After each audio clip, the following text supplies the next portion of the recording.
Hi, everyone, and welcome back to That UFO podcast. My name is Andy, and today my guest is one of Skywatcher's psionic assets. Joining me to discuss consciousness, psi phenomena, UFOs, and more is James Hodgkins. James, welcome to the podcast. Thanks for having me, Andy. Really good to have you on. Very excited to have you on. There's a lot we can discuss. A lot of folks may have seen your interviews you've done with James Doley on engaging the phenomenon, on with Ryan Robbins or UFO Jesus. Some folks know post-disclosure. Really great interviews. Folks should go and check those out. But there's been a little bit of a gap between those. I think Ryan's was about 5 months ago that came out. James about 3 months ago. Those are the two I've seen recently. And it's great to have you on. And Skywatcher, just in the last hour, not even hour as we record this, have released a little bit of a statement and some information, which we'll get to. But James, let's talk about you first of all, before we get into all of that.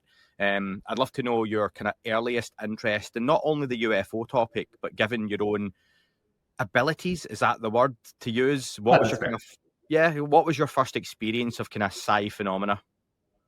Yeah, so psi has been a part of my life for as long as I can remember. Actually, my earliest memory as a child, I fell off a kitchen counter when I was 4 years old. I hit my head, broke my arm, and I still to this day can clearly see I separated from my body. So I could see my physical form on the ground in the kitchen, and then my consciousness, or my vision, basically floating above, watching myself, crying in pain.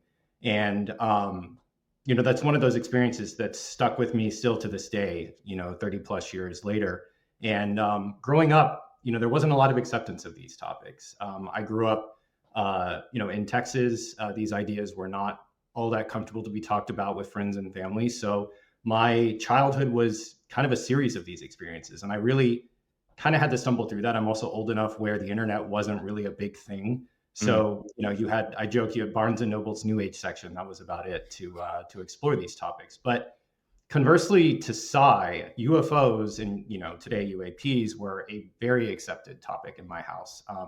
My grandfather was an Air Force intelligence officer. He actually was deployed on TDY to Roswell in 1947. My mother was actually born there in 1950. And, grandfather was a very close-lipped person, but my mom and I used to joke about this all the time. She actually would say she's an alien human hybrid, all sorts of fun about that. But as a typical kid does, because it was so accepted, I was actually a little bit less interested in the UFO topic. I always found psi and consciousness and esotericism, mythology, etc., more interesting. And fast forward to 2003, I had just turned 19 years old and had my first major contact experience, complete with missing time, about 3 hours, and I was physically moved about a mile away from my last conscious memory.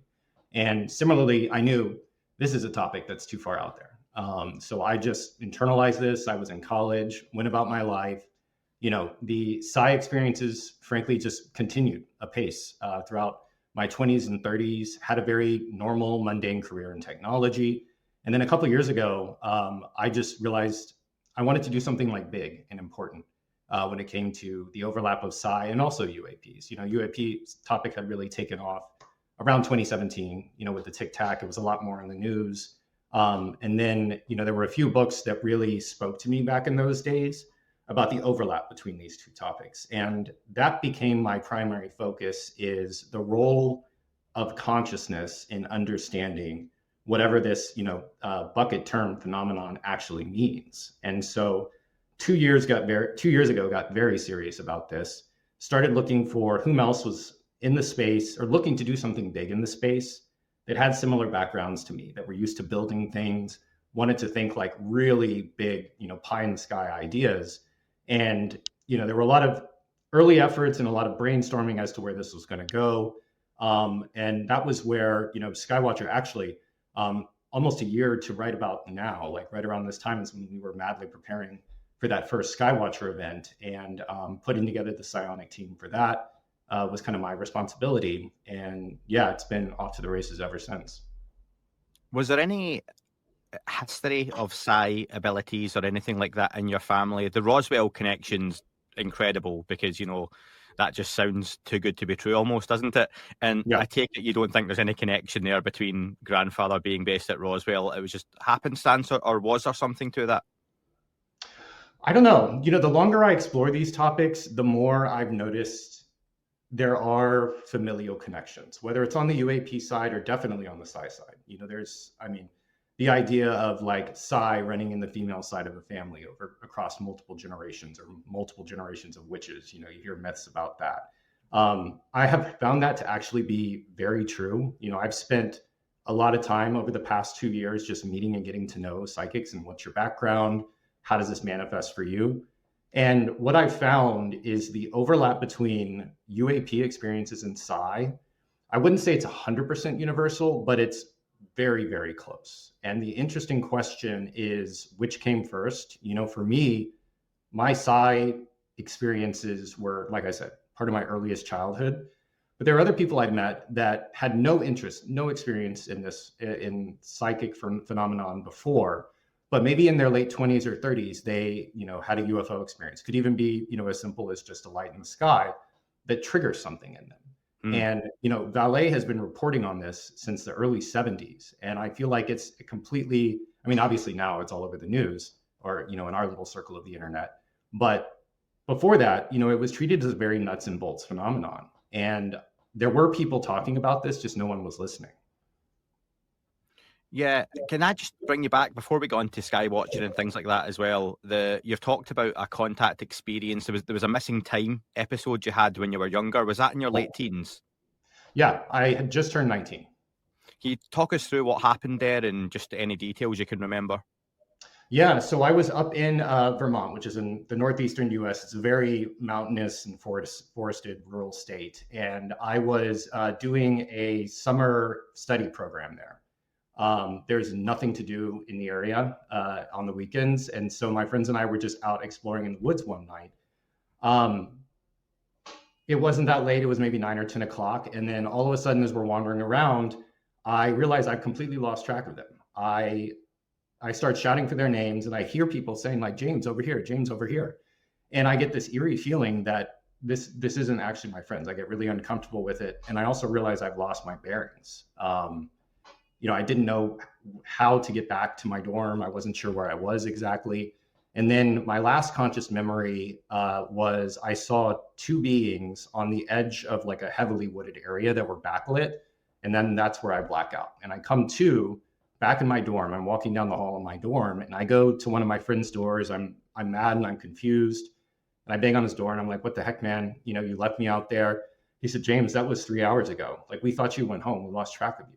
And that's just something I kind of had to sit with. But what's really interesting, and it wasn't until, Jacques Vallée's Passport to Magonia is like very formulaic for me and was like my eureka moment of this didn't present as like a UFO experience to me. I didn't immediately think, I didn't see a flying saucer.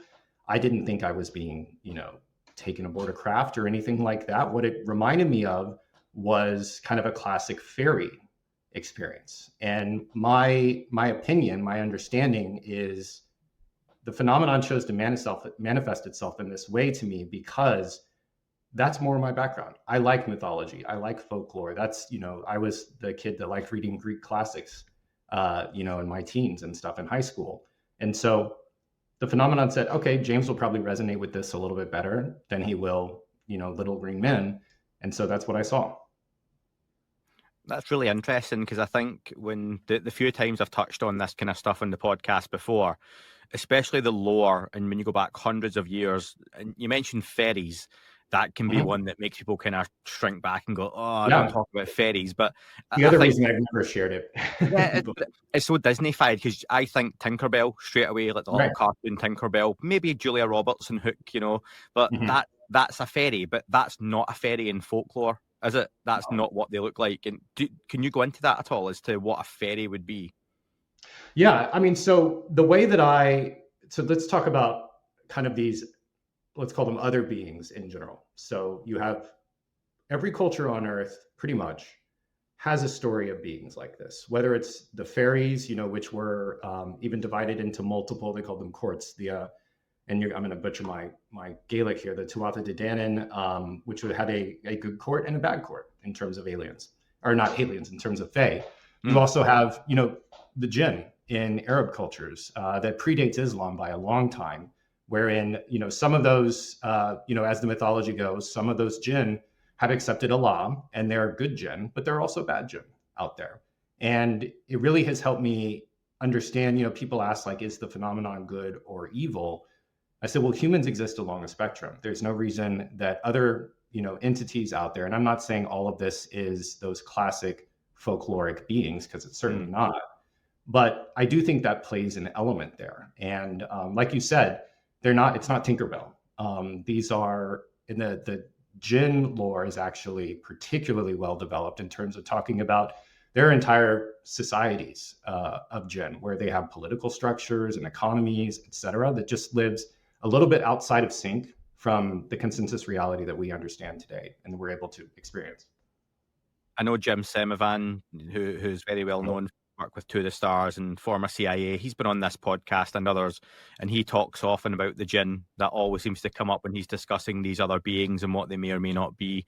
So that's really interesting, and they are just labels as to what we put on these things. And that's something I'll come back to when we discuss Skywatcher. So it's safe to say you've grown up with this phenomena or a phenomena all around you. It's been a part of your life growing up. And then you get to recent times. What happened that you got involved with Skywatcher? It sounds like it was a couple of years before we as the public got to know about the organization. Yeah, so it was about a year before. Like I said, I'd worked in technology for a long time, had a successful career, still work in technology to this day. But I reached a point in my life where I was really only sharing these experiences with my wife. My family didn't know. A couple of my friends did, but largely this was an entirely interior experience of having these psychic experiences and exploring and studying these, developing, my own spiritual and meditation practice. And I got to a point where and there's a great line, there's a podcaster named Gordon White talks about finding the others. And I just wanted to meet more people that were interested in trying to do something big and also have a chance and a reason to explore these topics in a lot greater detail. And so we started all this up about a year before Skywatcher really even came together. And at the time, I would say like Psi and UAP were treated as very separate topics. I wanted to go full tilt into Psi. Others wanted to go completely into the UFO topic. And so we started networking and meeting individuals. And I remember being at a dinner with some people that were in the know that are not necessarily in the public today. And the key takeaway that I got from that dinner was consciousness is fundamental to understanding this.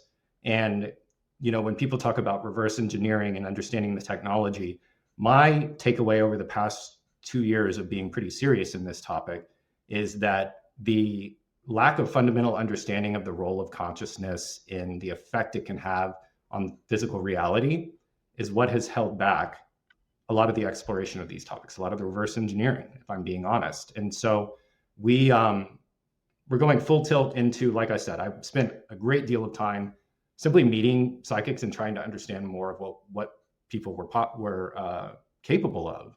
And, the whole idea of HICE, human initiated contact, it was around, for a long time. Dr. Stephen Greer has been talking about CE5 for a long time. But meeting a great deal of people that not only could do, some of them first got into HICE and then found like they're, capable of all sorts of other psychic abilities. But I guess would have been like June or July last year was when we met, Jake in particular. And when I first met Jake, he was still under a pseudonym. But when I first interacted with Jake, I previously had been a little bit like hands off on the side topic with whistleblowers. I just wasn't sure how comfortable they would be with it. And that was the first thing that Jake wanted to talk about. And so I realized like, okay, I have a kindred spirit here that understands, the role that this plays in it. And true to form, the whole idea for doing the first Skywatcher event that became that first documentary came together from like mid-July last year till right around this time. I actually think we were, out in the desert around August 13th, something like that of last year. And it's been, I'm happy to talk about kind of the evolution of messaging and things like that, because I know it's definitely been in the news recently. Yeah, it certainly has. And as we record this, Skywatcher's been around publicly for the best part of 8 months now. It was early in the year that News Nation broke the story, Ross Coulthart with Jake Barber coming out, that initial 44-minute, 45-minute show, which was then a longer 2.5-hour interview, which I think helped give a lot of context to some of the things that Jake was talking about as well. So what was the work that was going on for you personally with Skywatcher before things went public?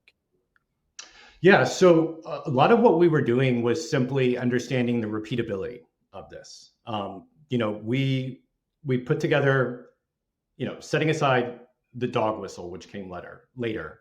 At first, it was purely psionics. And so we put together a team of individuals that all had demonstrable ability to do this, and trying to understand under what conditions is this possible, and also how can we push the envelope. I know the public is very focused on Skywatcher delivering data and proof of the phenomenon, advancing disclosure, extremely important, of course. But on the psionic side, there's also the communication aspect, which is obviously much more challenging to document. So that's one of the areas that before things were coming out is how much can we understand about the phenomenon using more classic means of communication that are associated with psychics. Now, this gets into all sorts of issues around discernment, which I've talked about a great deal. And those types of messages, it's hard to know what to do with a lot of those. And if there's not an element of there that you can validate in the real world, it's interesting, but it's not that viable. And so we were spending a great deal of time trying to understand that. And like I said, this is a little bit before, the dog whistle tech and all that jazz. But when the News Nation piece came out, I met Ross, talked to Ross, and I was excited for it. But the focus on psionics, I think, how to frame this? I think the story, the idea of crash retrieval in general, that was the focus, obviously, of Ross's piece more than Skywatcher, and muddying the two. Like, this is one of the realizations that I've come to over the past year of doing this in the public, is that you kind of need to spoon feed some of this. The idea of crash retrieval, I think the time has come for people to really grasp that. And I don't mean you and I and your audience, I mean the general public. And so you need to get these messages out slowly and let them build over time. The idea that there are people out there that can literally initiate contact and, ask a object in the sky to appear, and it appears to be under intelligent control, that's a big leap for most people out there. And I think the importance isn't speaking to an audience of you and I, it's trying to speak to the larger audience, because I do think that influencing a cultural understanding of that this is a reality, and these programs existed, the phenomenon itself is diverse and complicated, but it is real and it's interacting with humanity. That's kind of that first step. And I think that's why, Skywatcher has really taken not just the data-driven approach, but the realization that there needs to be third-party analysis of all this. Like, you can put together, a documentary of a lot of great footage, and people can still tear that apart. It's the age of AI. People would say it's AI, or I saw, with the second Skywatcher documentary, there was people comparing it to, a flock of birds, ducks or something, I think.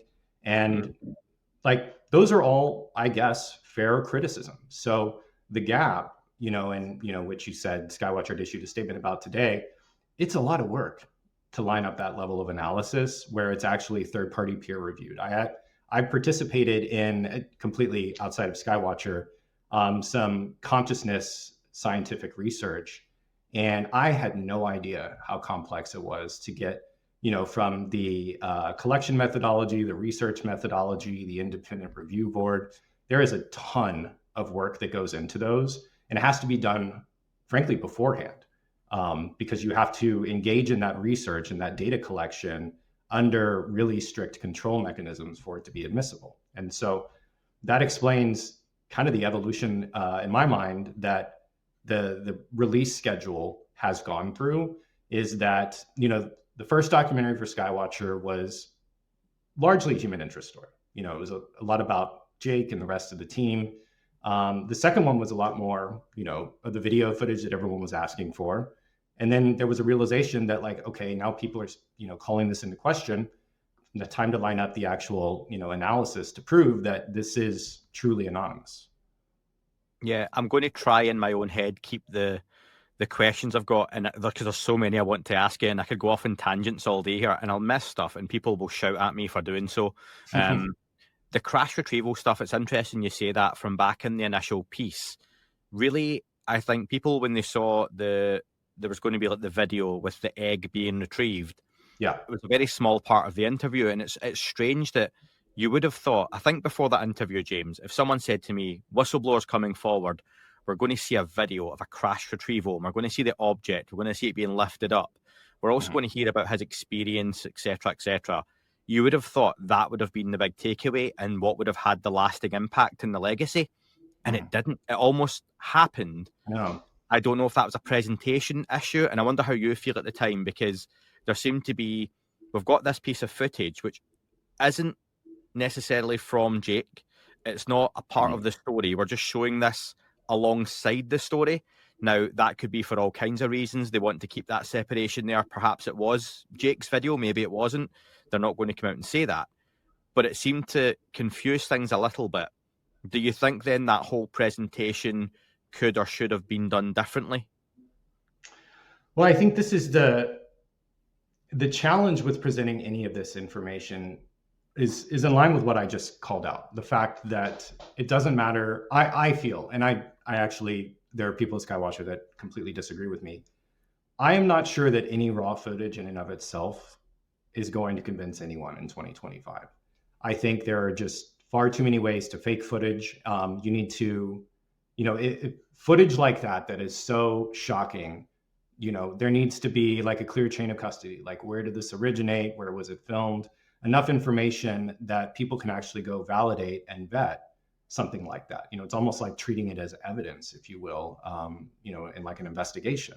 And so that's, I think is probably one of the key lessons learned, and the reason that so much time has been spent on independent analysis for, the data that has been collected since then, is trying to show like, look, we've had this analyzed by independent experts that aren't, there are a lot of highly technical people on the Skywatcher team, but at the end of the day, they're not academics, they're not researchers. And getting someone that has no vested interest in Skywatcher's success to say, yes, this is truly anomalous, and we can't find a prosaic explanation.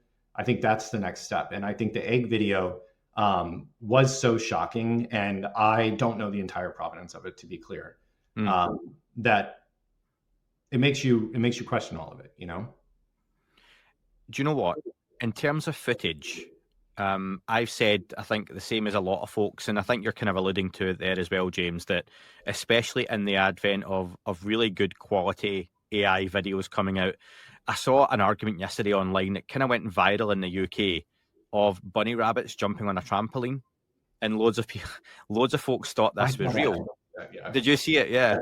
And loads of folks are arguing, oh my God, it looks so real, I'm really disappointed. And it was like, well, yeah, and it literally is, folks, like 20 bunny rabbits on a trampoline jumping up and down as if someone's caught it on their Ring doorbell at night. So there is the argument that, do photographs and video evidence mean as much anymore? However, and I'm going to put Skywatchers, what they've released so far publicly, into the same basket as everything else we've got, including the egg video, including any of the stuff that's come out from Jeremy Corbell, George Knapp, anything Ross has presented, anything Stephen Greer has shown, all that kind of stuff. The Navy videos, the Nimitz stuff, the Tic Tac, the gimbal, there's still quite a large element of yes, but it could be.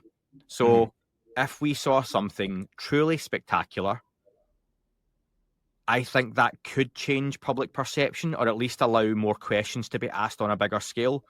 Because it always seems like, for example, the egg video, perspective, it's like night vision, isn't it? And you're looking down, and then loads of folks straight away, it's a big balloon, it's a tank or something. And the unfortunate thing is, I'm willing to look at these things, and I'll take these things, and hold them at face value. It could be a genuine UAP, UFO craft. But I can also see why folks come out and say it's a balloon, it's a tank. And until we get something other, same with the videos that come out of, we hear so much that It then moved off at incredible speed. This video then shot off at an incredible angle.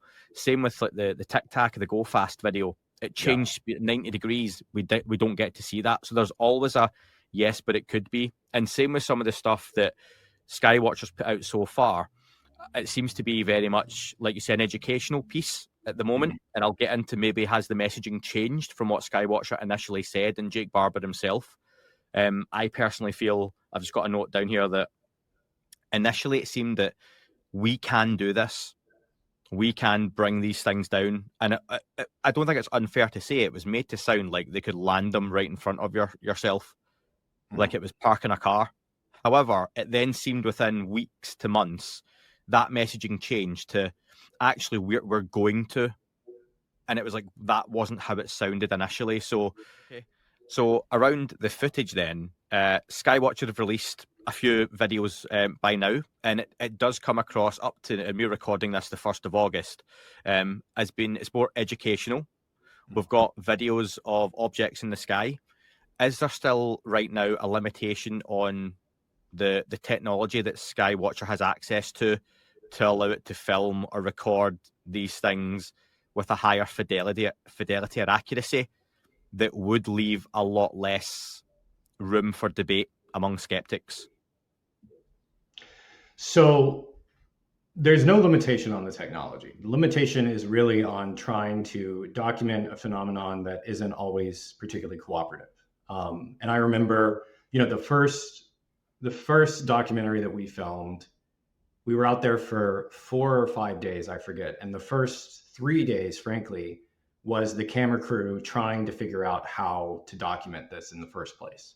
And, like saying like which part of the sky is it going to come out around, and also, understanding that low light footage. And we actually used a award-winning film crew for this. And since then, the technology has only gotten more advanced in terms of optics to actually document this. But as you've seen in some of those videos, some of this phenomenon, and I think, James Fowler has talked about this publicly, not all of that is being shared is naked to the human eye. And so some of that is more, and I'm not technical enough to know the terminology, but outside of the visible spectrum, and some of that is what is being shared. There is plenty of footage, that Skywatcher has captured of, things that are close enough that is visible and that, people are able to make sense of out there. But once again, I think to your earlier point and what I've been saying is, I don't know how, without there being analysis and saying this third party actually validated this, people are just going to say it was made up. And to your point about, the Tic Tac video and all that, I remember when that came out in, I guess 8 years ago now, that was covered in major mainstream news outlets because it was Air Force footage. Or no, I'm sorry, Navy footage, correct? Yeah. And so there is once again, there's kind of that veracity that comes with the fact that this is recorded Air Force footage. And as you said, we didn't get to see the whole thing. And so Skywatcher, being a private entity that, I think has a lot of brand recognition in our corner of the internet, doesn't have that in the general public today. And so getting that third party documentation, once again, keeping the eye on the prize, isn't convincing you and I, it's convincing the general public. There needs to be more work done on the analysis front.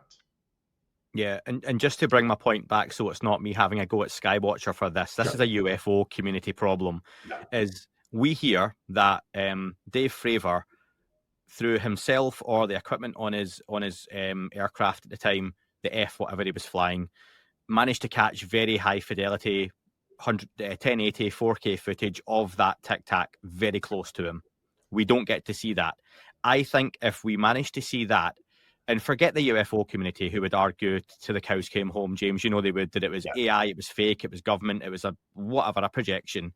If the public saw that tonight, 6 p.m., 8 p.m., whatever the big news slots are in the United States, 9 p.m. is a big one here in the UK, and you put that on there and showed, here's this thing that we heard about from 2004 within 10 to 20 feet of the aircraft, and you saw that object as described, floating, sitting there in midair, not even shooting away, say it was a still, I think that could potentially advance the conversation, at least to the point of, this is clearly some very strange technology. but it always seems we don't get that. And I think that's perhaps the hope here. And I know you can't speak on it around, and Jake saying what Jake said, maybe the messaging changed.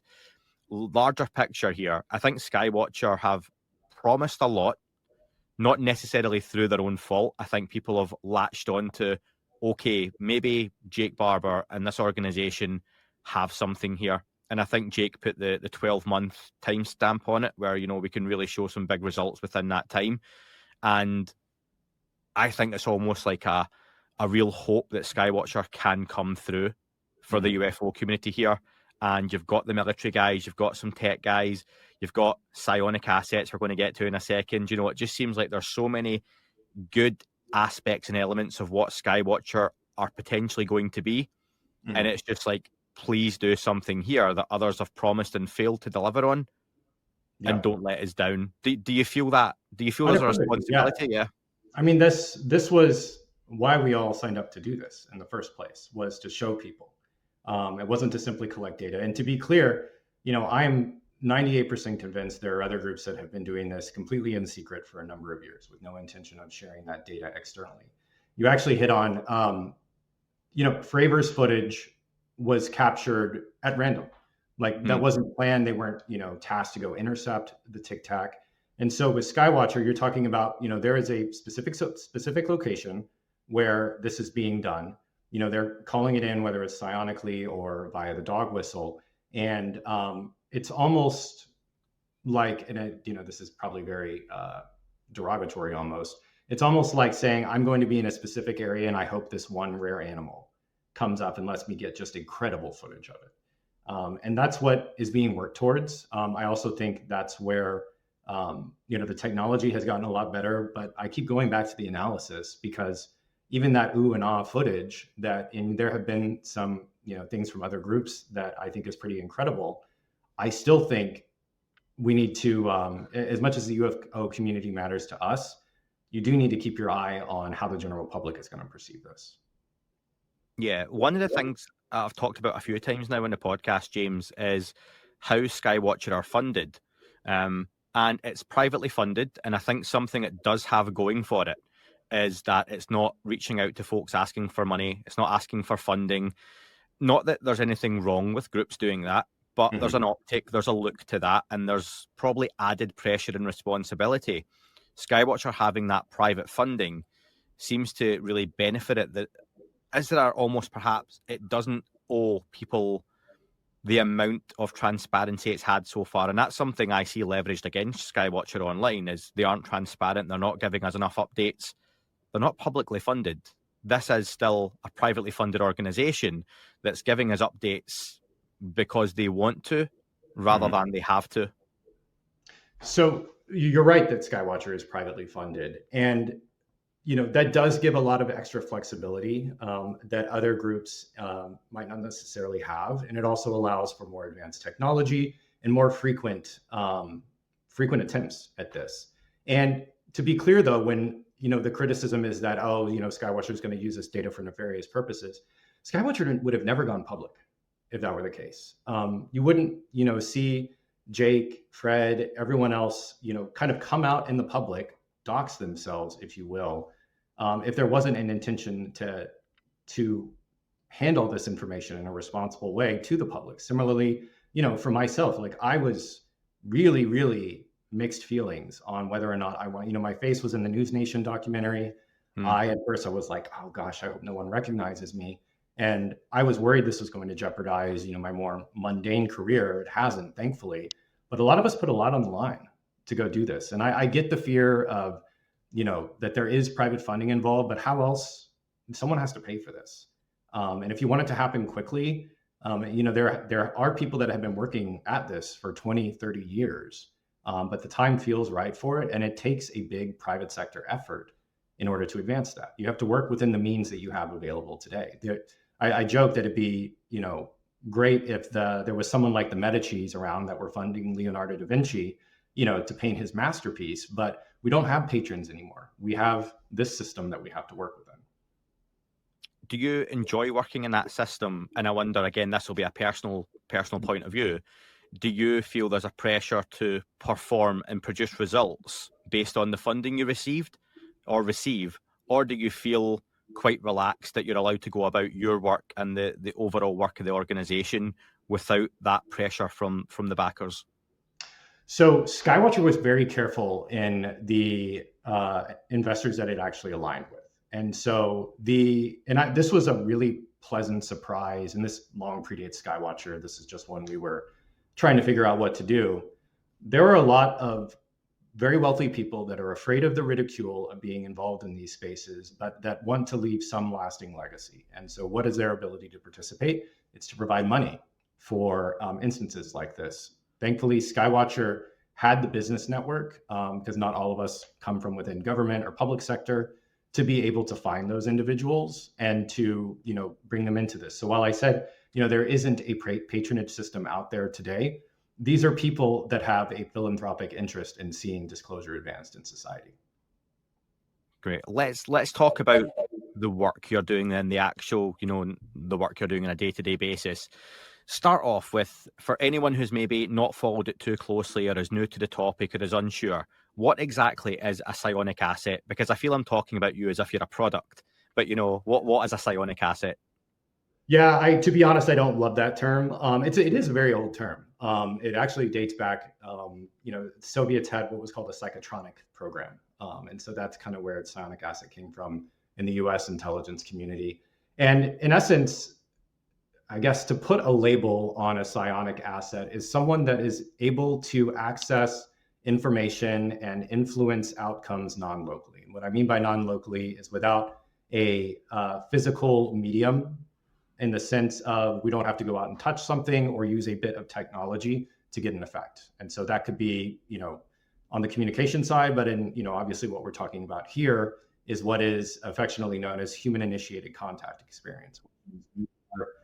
Kind of reaching out to the universe, as it were, and asking for one of these UAPs to make itself visible. They then respond in a number of ways. Some of them aren't very cooperative, but are willing to show themselves. Others, you can telepathically ask them things like, hey, go closer to the Big Dipper, go closer to Orion, flash your lights, etc. And so sometimes, like I said, it's hit or miss as to what level of responsiveness you're going to get.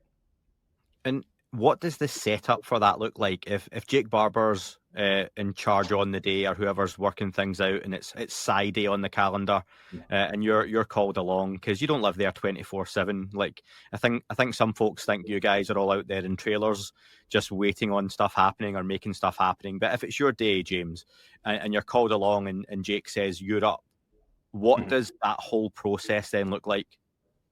Yeah, so typically there's a variety, and I'll use the term experiment here, but I'm using it very, very liberally in the sense of recognizing. That's one thing. I'll just say that's one thing I wasn't sure what to call the actual process of what you were going to do, but yeah, fair enough. Maybe test. Test is probably a better word, wherein, I mean, sometimes it's as basic as like the team of psychics, psionic assets that are used are quite reliable. And so, if you have 5 individuals out there, sometimes some people just have bad days. To be clear, this isn't a laboratory setting. This is often in 100 Fahrenheit plus temperature. It's the setting is very austere, and so there's a belief, I should say, that psychics need to be in like a perfect mental state in order to do this. And I went into this assuming that myself and found that not being the case. So I'm, for the most part, we can often do this on very little sleep, in uncomfortable conditions, et cetera. And then we'll set up a number of tests, let's call them, that could be as simple as we're going to be pointing the cameras at this quadrant. Let's go out there and do this. Additionally, we can do some of the more interesting tests we did was, this is how I actually got doxed on the News Nation piece, was I was blindfolded, and we had another psionic asset, and the cameras were looking at the sky while I said, I think I've established contact. And then being able to coordinate, okay, James said this, he's sensory deprived, can't hear, can't see. Are we able to see something moving intelligently in the sky? So it really kind of runs the gamut. With the dog whistle, it's gotten much more, dog whistle is a piece of technology. It's going to be more reliable than humans are. I want to be very clear on that. In terms of repeatability, the dog whistle doesn't get tired. It doesn't care that it's 100 degrees outside and it's uncomfortable.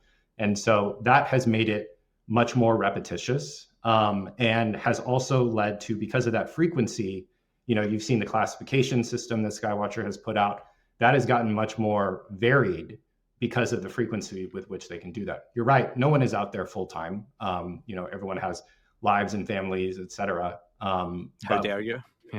Yeah. And so, but when they're out there, the dog whistle is very effective, and it allows, the psychics, the psionic team, to focus on, a little bit more of like trying to learn about communication. What messages can we receive? Can we validate them, et cetera? How do you feel once that, you say you think you've established contact or communication? Do you have a different feeling about you? Do you have a sensation? Is it as simple as myself and yourself are talking now and you just, oh, okay, I think that's it? What's that like? So for me, and this varies widely depending on who does it, I have two different responses. One is common that other people get, where like it feels like there's cobwebs or like shrink wrap around the top of your head. And if you want to get Eastern about that, that's your crown chakra.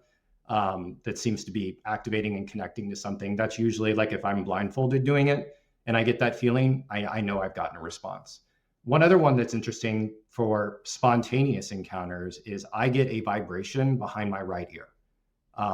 And I jokingly call it my early warning radar, wherein if I'm not actively like trying to engage in contact, but I feel that, I can say like, get the cameras out, something's here. And it's fairly reliable.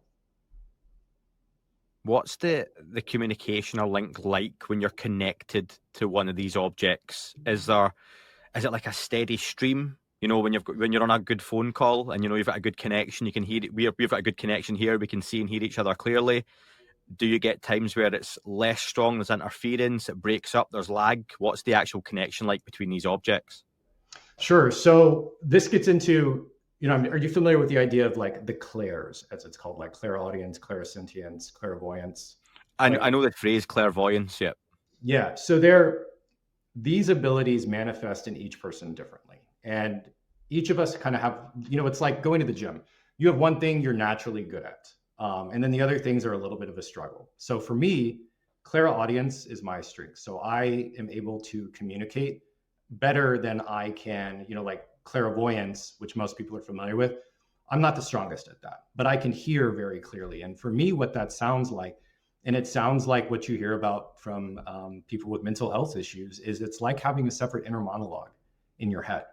To where, it will sometimes have a feminine voice, sometimes a masculine voice, but it's not when you hear your own inner monologue, it's like something else is communicating in there. And it is usually a very reliable question and answer ability. To your point about the telephone, it's usually quite clear.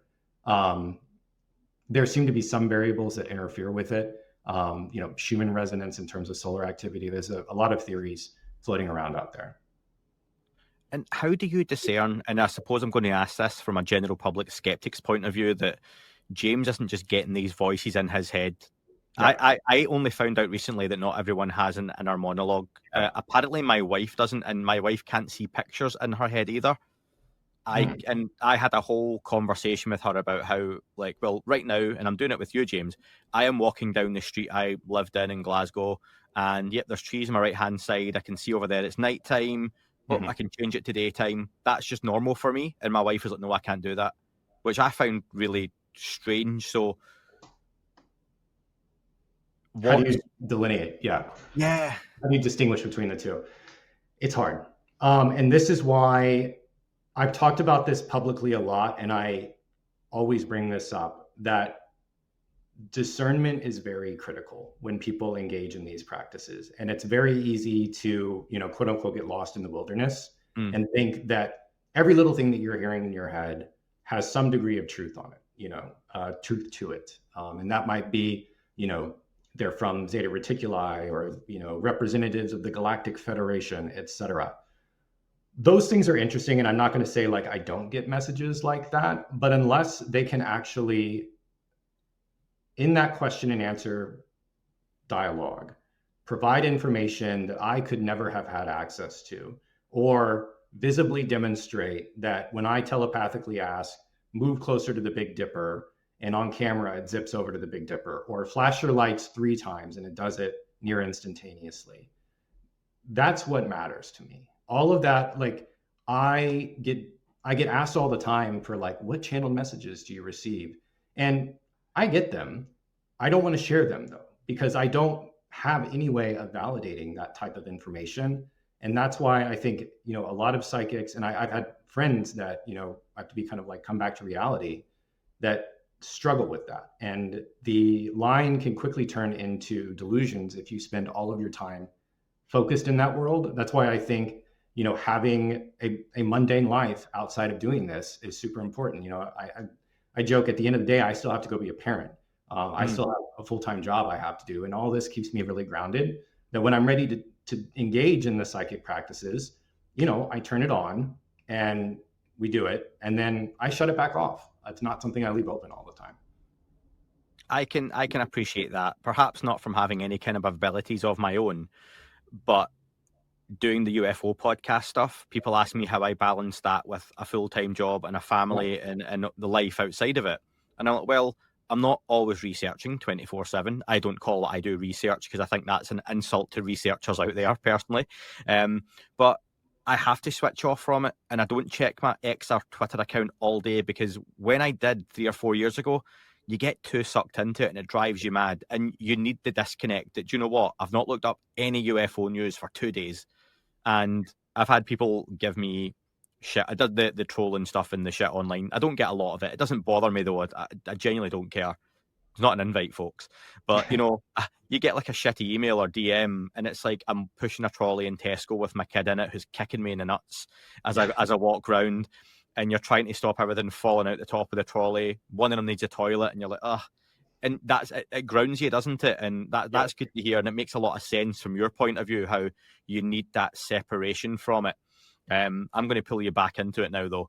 The objects themselves, I've spoken to and heard people like Diana Pasulka mention that perhaps calling them craft isn't even an appropriate way to refer to them. And I wonder, what's your take on what these objects may actually be? And is that a fair point to raise, that craft might not even be the right term? I 100% agree with that. And I mentioned books that were very important to me. American Cosmic was one of those that, like, a lot of things clicked when I read Pasulka's book, her first book. I completely agree with that statement, in the sense of, I am not sure, particularly with human initiated contact, how physical all of these UAPs, these orbs, whatever you want to call them, are. I actually don't think many of them necessarily are craft. Now, that being said, there have been times that I've encountered things that have a much more materialist feel to them. During that drone flap that we had in the US here in the state of New Jersey, I live farther up the coast in New England. We were having a similar flap, and went out, did my thing, on the coast, and that was a almost like startlingly different experience as to what showed up. And I know people have talked about, are those whatever other countries? I definitely think it was not just NHI that we're talking about here. There was a plethora of things going on. But whatever it was responsive to human initiated contact, and it had a much more physical appearance. When I do these types of, let's, instead of craft, let's call them orbs. When you get the typical orb response, there's almost like a very ethereal, introspective feeling to it. It makes you, like the first time the whole team was out doing the first documentary, we would just sit there at night after we were done filming, like contemplating the mysteries of the universe. Like, it's very ethereal. But that's not to discount the fact that there's been technology that's been recovered by, governments, other different private sector groups, and there's biologics out there. And so I think one of the undercurrents, or one of the ideas that I always try to encourage people to consider, is that this isn't one thing that we're encountering. It's a plethora of things. And you hear, Dr. Nolan talks about, they're from here, that kind of like crypto-terrestrial hypothesis. Jake even talked about, this, I think it was on the News Nation piece, seeing one of these just like come up straight out of the ground. We're not even talking about like USOs coming out of the ocean, but no, this is so transmedium that it's able to literally come out of the ground, which would imply some type of extra dimensional component. And I think when these things kind of phase out, I don't think they're cloaking necessarily. Maybe that plays a role in it.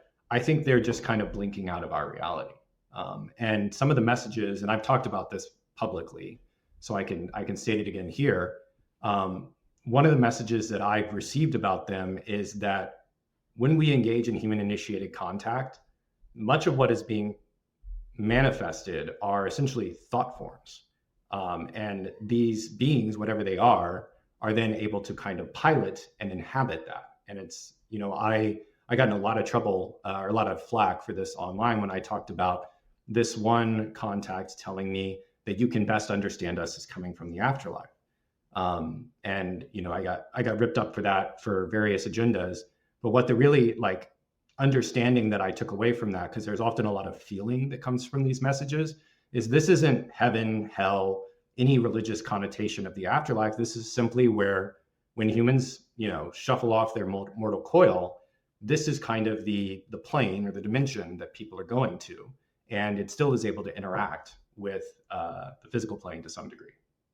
Yeah, I think trying to understand it in my own head, and I'm not the most eloquent at times, as you'll be hearing in this interview, is they're almost like admins popping in and out of a computer game and fixing something. They've got the password to go behind the coding, and that's why they can manipulate reality. And that's something I'll touch on soon with yourself about, the idea of thought being able to change reality. If someone's got access to the code behind this, you can mod a computer game now. It's really popular.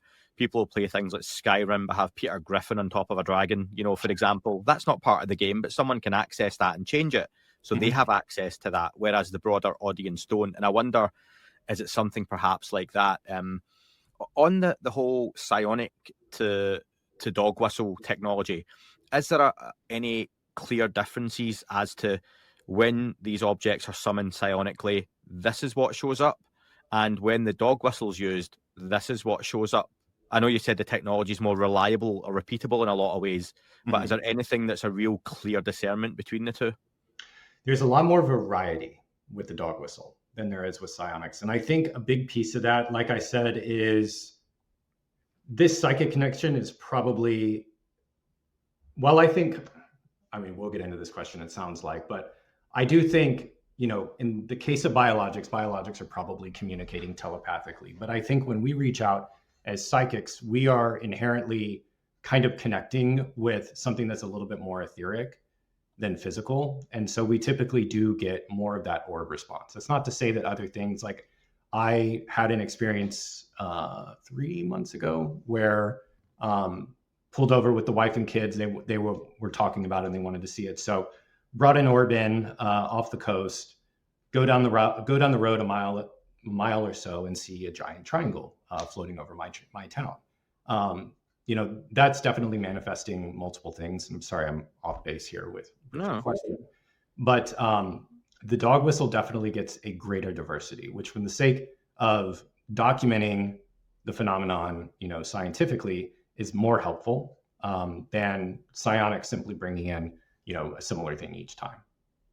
Oh, it's funny you mentioned like the black triangle coming after the orb being summoned.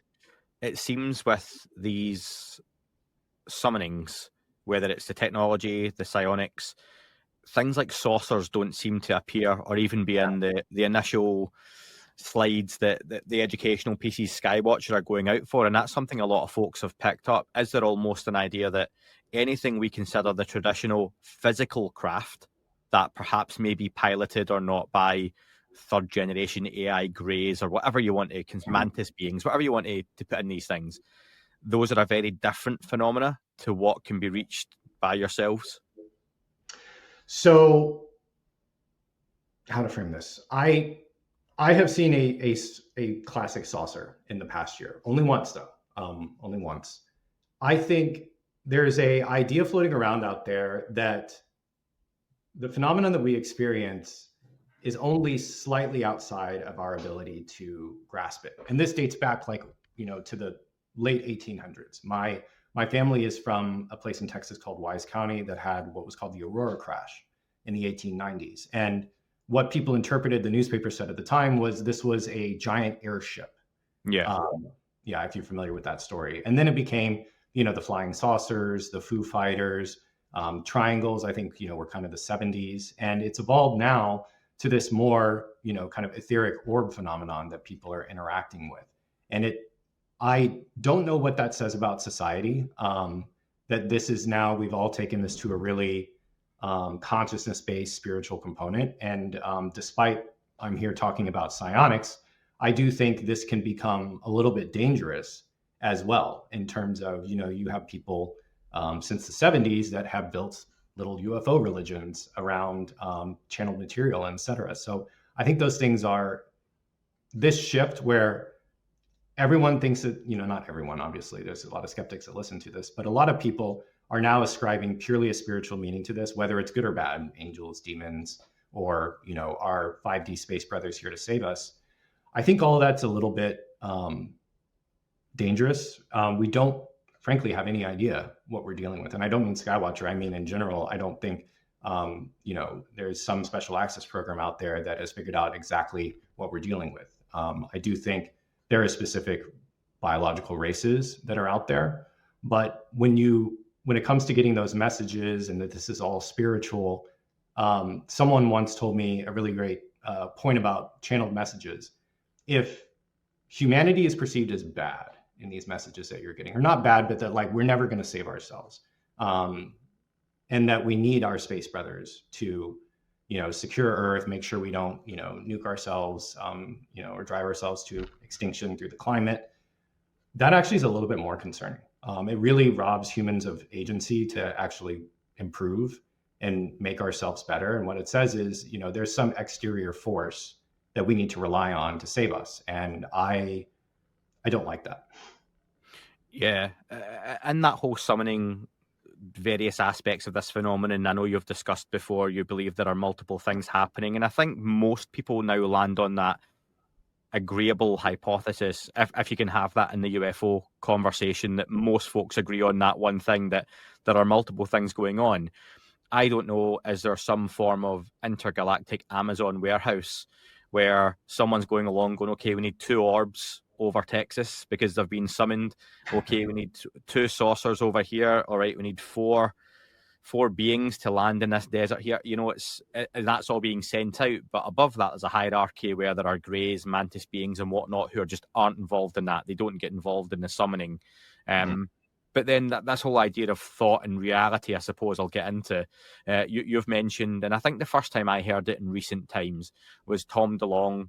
I think it might have been on Joe Rogan. I can't remember his ill-fated Joe Rogan appearance, where he discussed the idea that thought, you can physically change reality, not just good vibes and, I'm really hope for that promotion to come up in my job. No, you can physically manifest it into being. Yeah. How does that work in your own words, and how far can that go? And I'll just add to that, James, that some of my own thinking is, how does that work on a scale where all of humanity, blue sky thinking, are awakened and we realize we have these gifts and powers?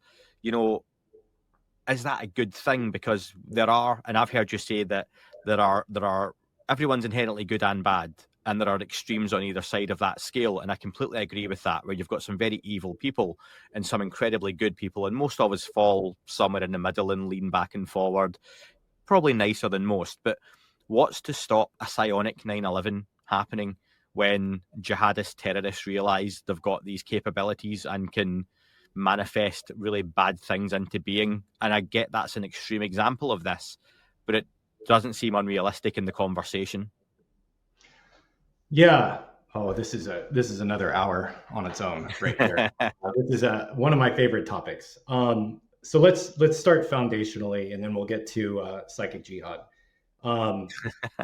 Great name for a book or a band. So that quote from Tom, it feels like even recently, like the past couple of weeks, there has been a lot of criticism of quantum mechanics. And to be clear, and I'm not going to talk about it in depth because I'll get ripped up because I'm not a scientist, that there seems to be some missing underlying force to explain how reality works. For me, obviously, you would expect me to say this. I think of consciousness as the fundamental force of the universe, and that space and time might even be emergent out of consciousness. And it is really kind of consensus reality that holds this. I don't like the word simulation because it's a modern idea for a very old theory. It holds this simulation together. And man, there's a bunch to say on this. I'll tell you an interesting experience when we were out there in the desert the first time. Someone had we were talking about why are these orbs so much easier to get to manifest during the night?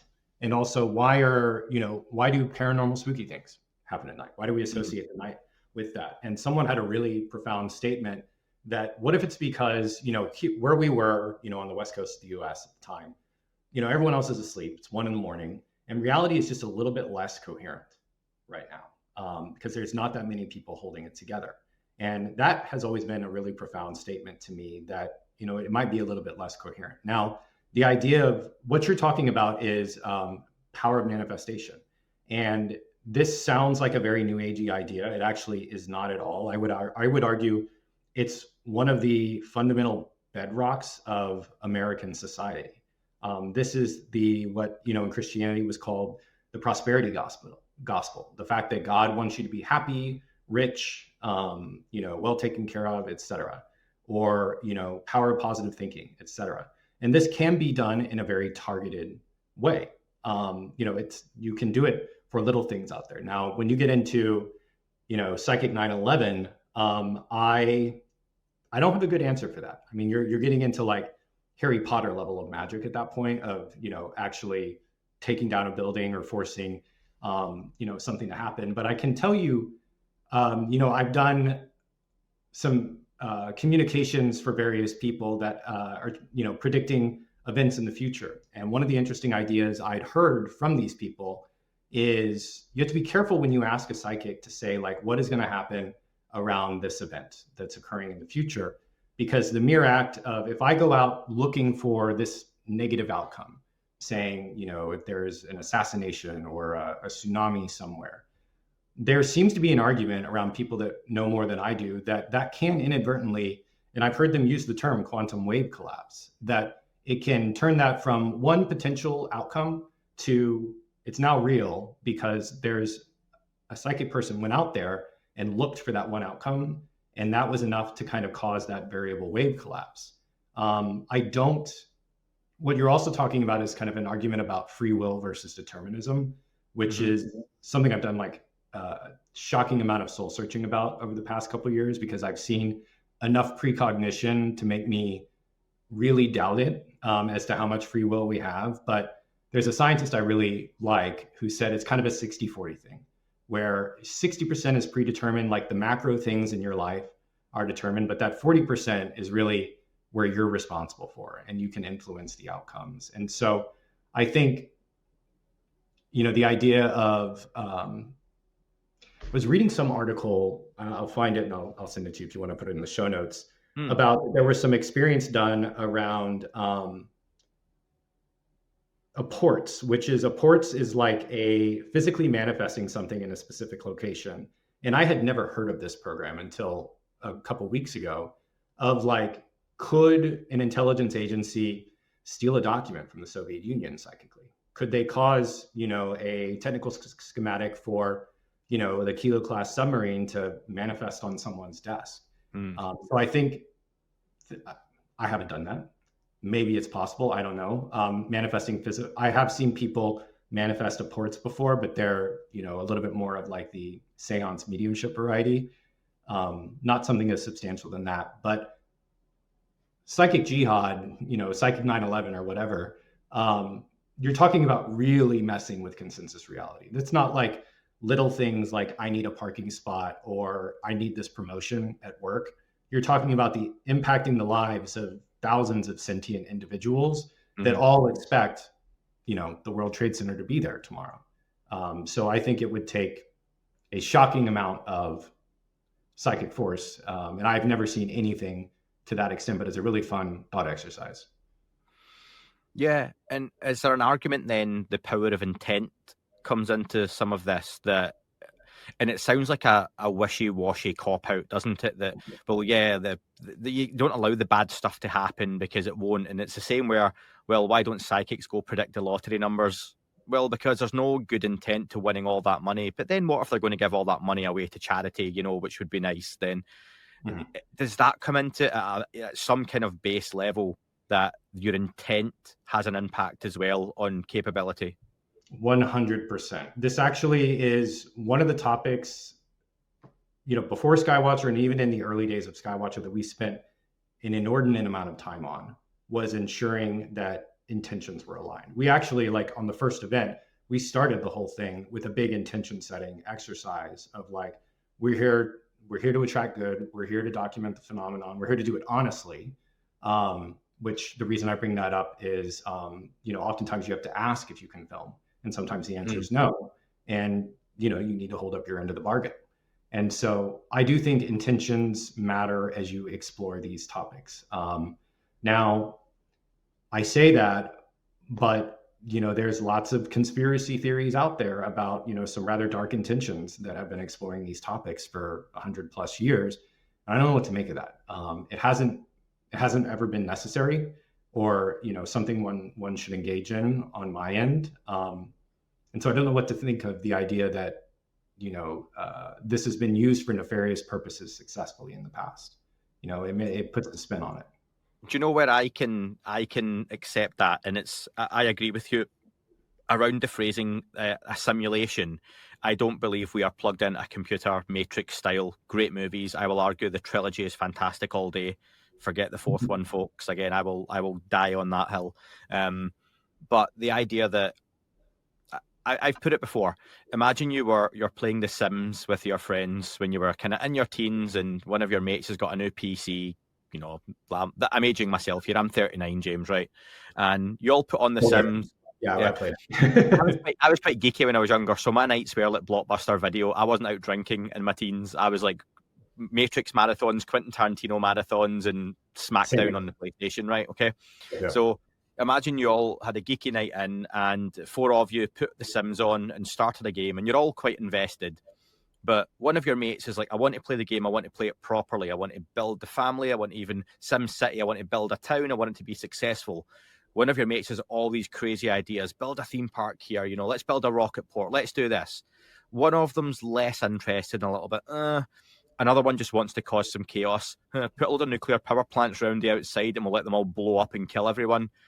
And perhaps there's an element of that goes on with this whole structure, that you have different entities on the outside looking in on this simulation, where some of them are really nice, some of them have the best intent, others don't really care, good or bad, live or die, not plussed.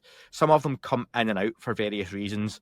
And then there are others that just like to cause a little bit of mischief, or to more of an extent, enjoy suffering. And we hear about entities feeding on negative emotions, things like that. And I wonder then, does that come into it, that you have these different beings with different ways of thinking about us? Some care, some don't, some are indifferent. And that's what kind of drives this in the background. Yeah, I love that.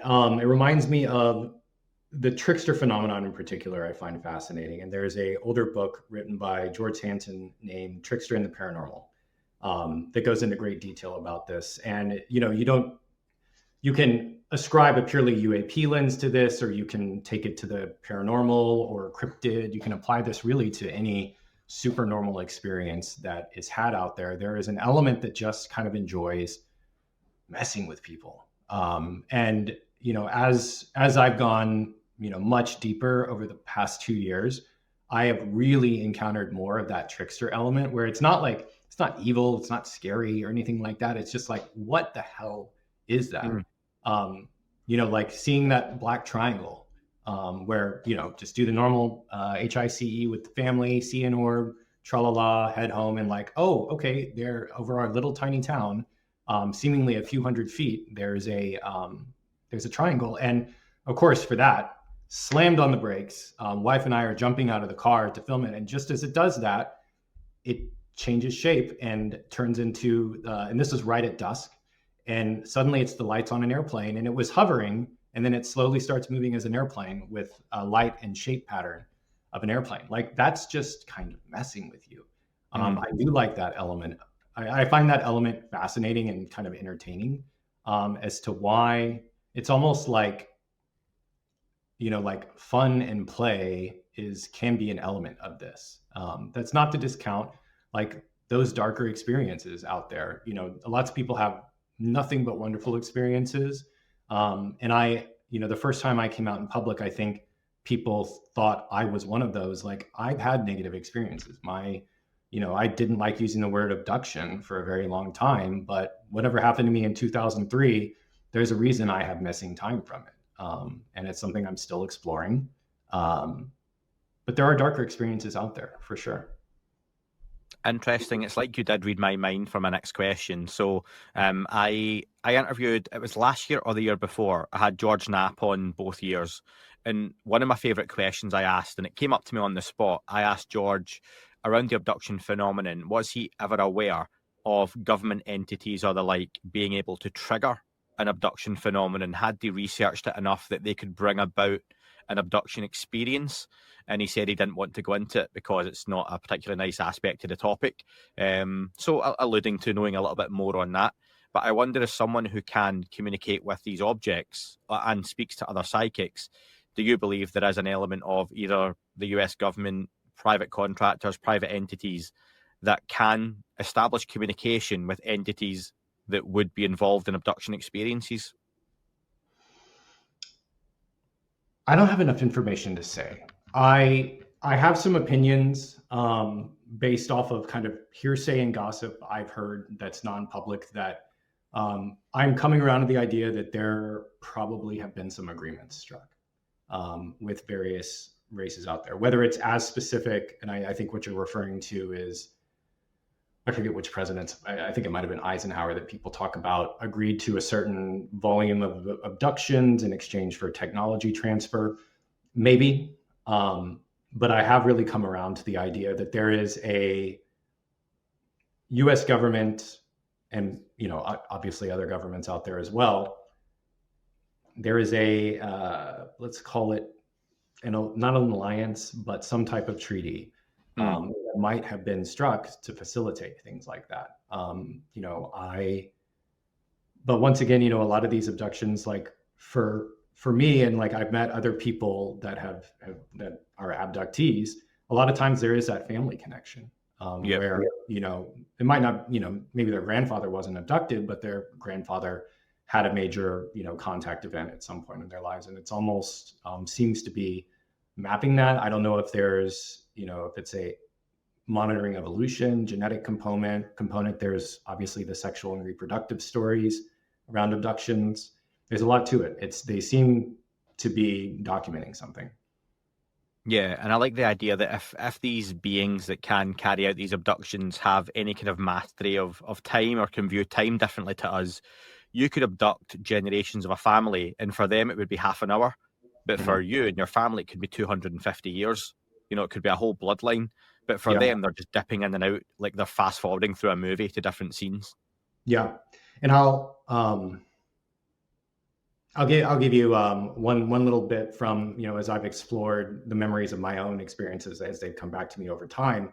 Obviously one of the first questions you want to know is like, why did this happen to me? And I don't really have all the details as to what happened, but I got a very point blank response of, you agreed to this. It was just very matter of fact. I'm like, when did I agree to this? They said, oh, in a different lifetime. And so I don't know what the hell to make of that. I actually think that's the first time I've talked about that in public.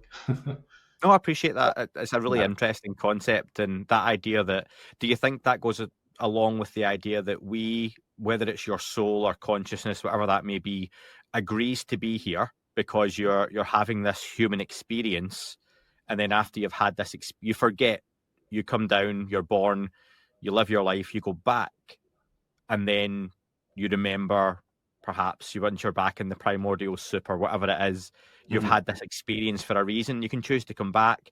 That brings in things like reincarnation and people remembering past lives. Do you think that's along the lines of what's potentially happening too? I definitely do. I refuse to believe the idea that the whole prison planet idea, that we're trapped here, that there's some reincarnation trap, that after you die, if you go into the light, you're automatically reincarnated, and your loosh, if you want to use the Monroe term, is being harvested. What I think is, like you said, we chose to be here. I think we're here to learn and evolve. Like I think a lot about like what would it be like to be dead and not have to deal with time, really consequences.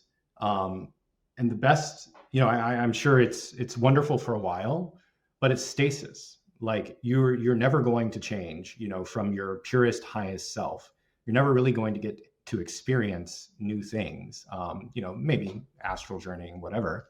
But incarnating on Earth or elsewhere is how you as in, spark of consciousness develops over time. And I'm still kind of judging, the idea of what I call big G God.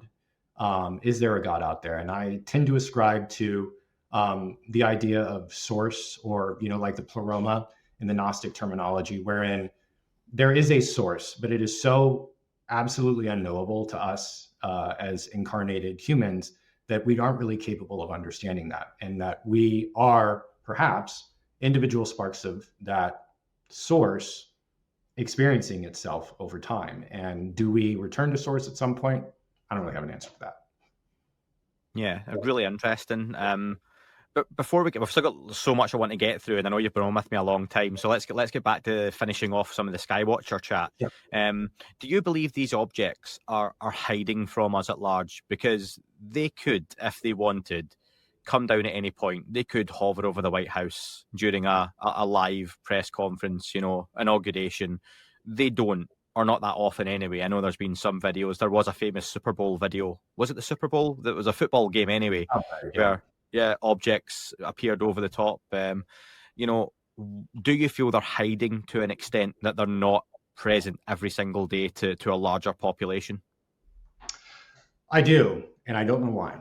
I posted about this recently on X that, been doing HICE for a while, but going out to that first Skywatcher event, and, Jake and Fred obviously have some fun toys that I didn't have as a civilian. And so they had really sophisticated advanced night vision equipment. And I was expecting like maybe seeing one or two and, put that helmet on.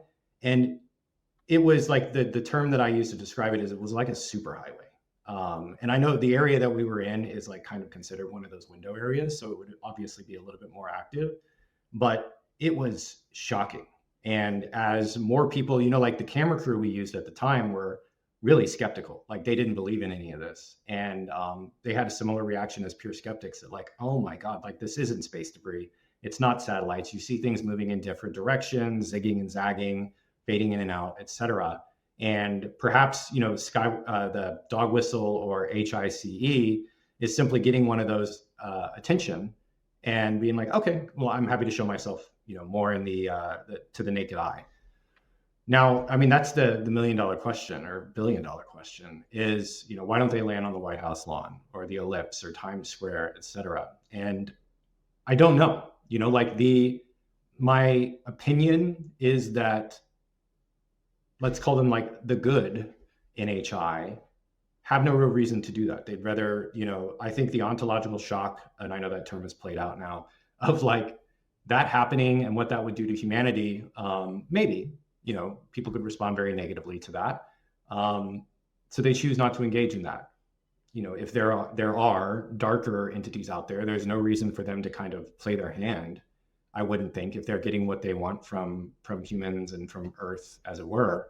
But, back to the trickster point, I don't know why there isn't some type of trickster entity that's just like, okay, I'm going to go wreck everything. Yeah.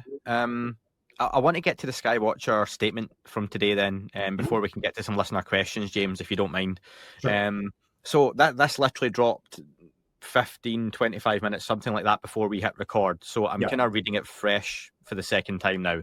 Skywatcher said online, the Skywatcher team is continuing to aggressively collect data and move through the process outlined in the Discovery Framework. We've now engaged multiple high-quality, independent third-party groups to provide a thorough scientific analysis. We're attempting to condense a scientific process that usually takes well over a year into a few short months. Please understand that the corpus of data that we've collected is extremely large. We appreciate your patience as this work proceeds. Our objective remains the same, and moving forward, we will create a clear delineation between media releases and formal scientific analysis. Please ignore unsubstantiated claims or gossip, which historically has done this entire space an immense disservice. Part 3 on psionics is completed and going through the appropriate editing and review process. We're confident you will all really enjoy it. More very soon. What's your take on the statement then? Yeah, so I think it was definitely some clarification needed. Radio silence is never good, particularly when you come out and make some large claims. And there has been a multi-month gap between episode 2 and episode 3, and people have been asking questions. There was that. I think this is probably just predicated on that completely unsubstantiated rumor that there were NDAs signed and that Skywatcher was going to go black and essentially not do anything in the public anymore. Nothing could be farther from the case, but it just gets back to my earlier point about, some people loved the second Skywatcher documentary that had a lot more data, but it still got ripped apart by a bunch of people for, flock of geese or whatever. And so, Skywatcher is learning as we do this. Like, there's no playbook for how you do a public-private partnership on the topic of disclosure. And so recognizing that, okay, people didn't get enough out of that footage, what is the next step? It's to actually bring in third parties that aren't connected to Skywatcher to have them do a more rigorous analysis and come to an independent conclusion. And I think those results, will be shared with the public, but a lot of that is very scientific stuff that I don't entirely understand. Like the signals collected and all that is way beyond me. I'm just on the sci team. And so condensing, like, that's actually been one of the things we talked about for 2 years, long before Skywatcher, is having a more coherent media strategy beyond just the UAP community. And so while the UAP community is important to all these efforts, once again, and I'm sorry, I sound like a broken record, keeping the general public as the primary audience for this, I think, is how Skywatcher actually moves the needle. Yeah. A lot more to come from Skywatcher. Let's dive into listener questions if you're good with that, James. Yeah, I've not bored you to death yet, so you're a lot of good stuff here that touches on Skywatcher, but other elements of the conversation that we've dove into or touched on potentially. I'm going to steal the first couple of listener questions though for myself, and as a listener, I want to ask you a couple of things that came up for me. During your work, have you ever had any 3-letter agencies, private contractors, not Skywatcher, Jake, and the like, reach out to you to either dissuade you from doing what you're doing or try and recruit you for other means, given how interesting it is what you can do? So before all this became public, before the News Nation piece, before the first Skywatcher documentary dropped, I've never had anyone try to dissuade me or recruit me for anything. I have had some interesting encounters, though, not by people that identify themselves as, card-carrying 3-letter agency employee, but encounters that are so bizarre and weirdly synchronistic that I'm like, okay, I interpreted it as kind of like, we're paying attention, we're watching. But there was no implied threat or anything like that. So I've never had, anything nefarious like that happen. And I also think, part of the push for Skywatcher to go public is a lot of that is you worry less about that once it's being done in public. Like I said, there are groups doing that in secret. I'm proud to have never been a part of one of those. And doing it in the public where people know everyone's name's involved, there's a degree of safety and comfort in that. Yeah, I think for me, if a tree falls in the woods and no one's around to hear it, does it fall? Right. Whereas if the tree's on CCTV and everyone sees it fall, then it fell. Unless you're Jeffrey Epstein, in which case the CCTV is doctored and run. But yeah, that's a whole other topic for a different day. So that there is that protection coming out publicly, as much as maybe a lot of folks don't like it. David Grusch, for example, and I'm going to ask you now actually around whistleblowers. Mhm. How have you felt the whistleblowers that have come forward this year, Jake Barber being the first, Mhm. and then others like Matthew Brown have since come out since some of your interviews previously? How do you think they've been received? And do you feel they've been well enough received we're going to get more whistleblowers? I've just spoken to Ivan Hanel, Lou Elizondo's representative, who has a new client, and he said to me within the coming weeks, we are going to hear likely from this new client. I don't know if that's something you maybe know about already, perhaps, I don't know, but we've got a businessman coming forward with some form of experience slash evidence, and it's not your typical UFO whistleblower, it sounds like. Mhm. So I've been fortunate enough to get to know a few of the whistleblowers that have come out in the public and some that have not. And I think the way that I mean, dating back to Dave Grusch, I think the way that some of these whistleblowers have been treated is not conducive to encouraging others to come out. And it's very frustrating because there definitely are people that view this as, at least in the U.S., kind of their patriotic duty, that these programs were not handled correctly. They're not disclosed to Congress. They don't go through the formal, kind of Big Five approval process, et cetera.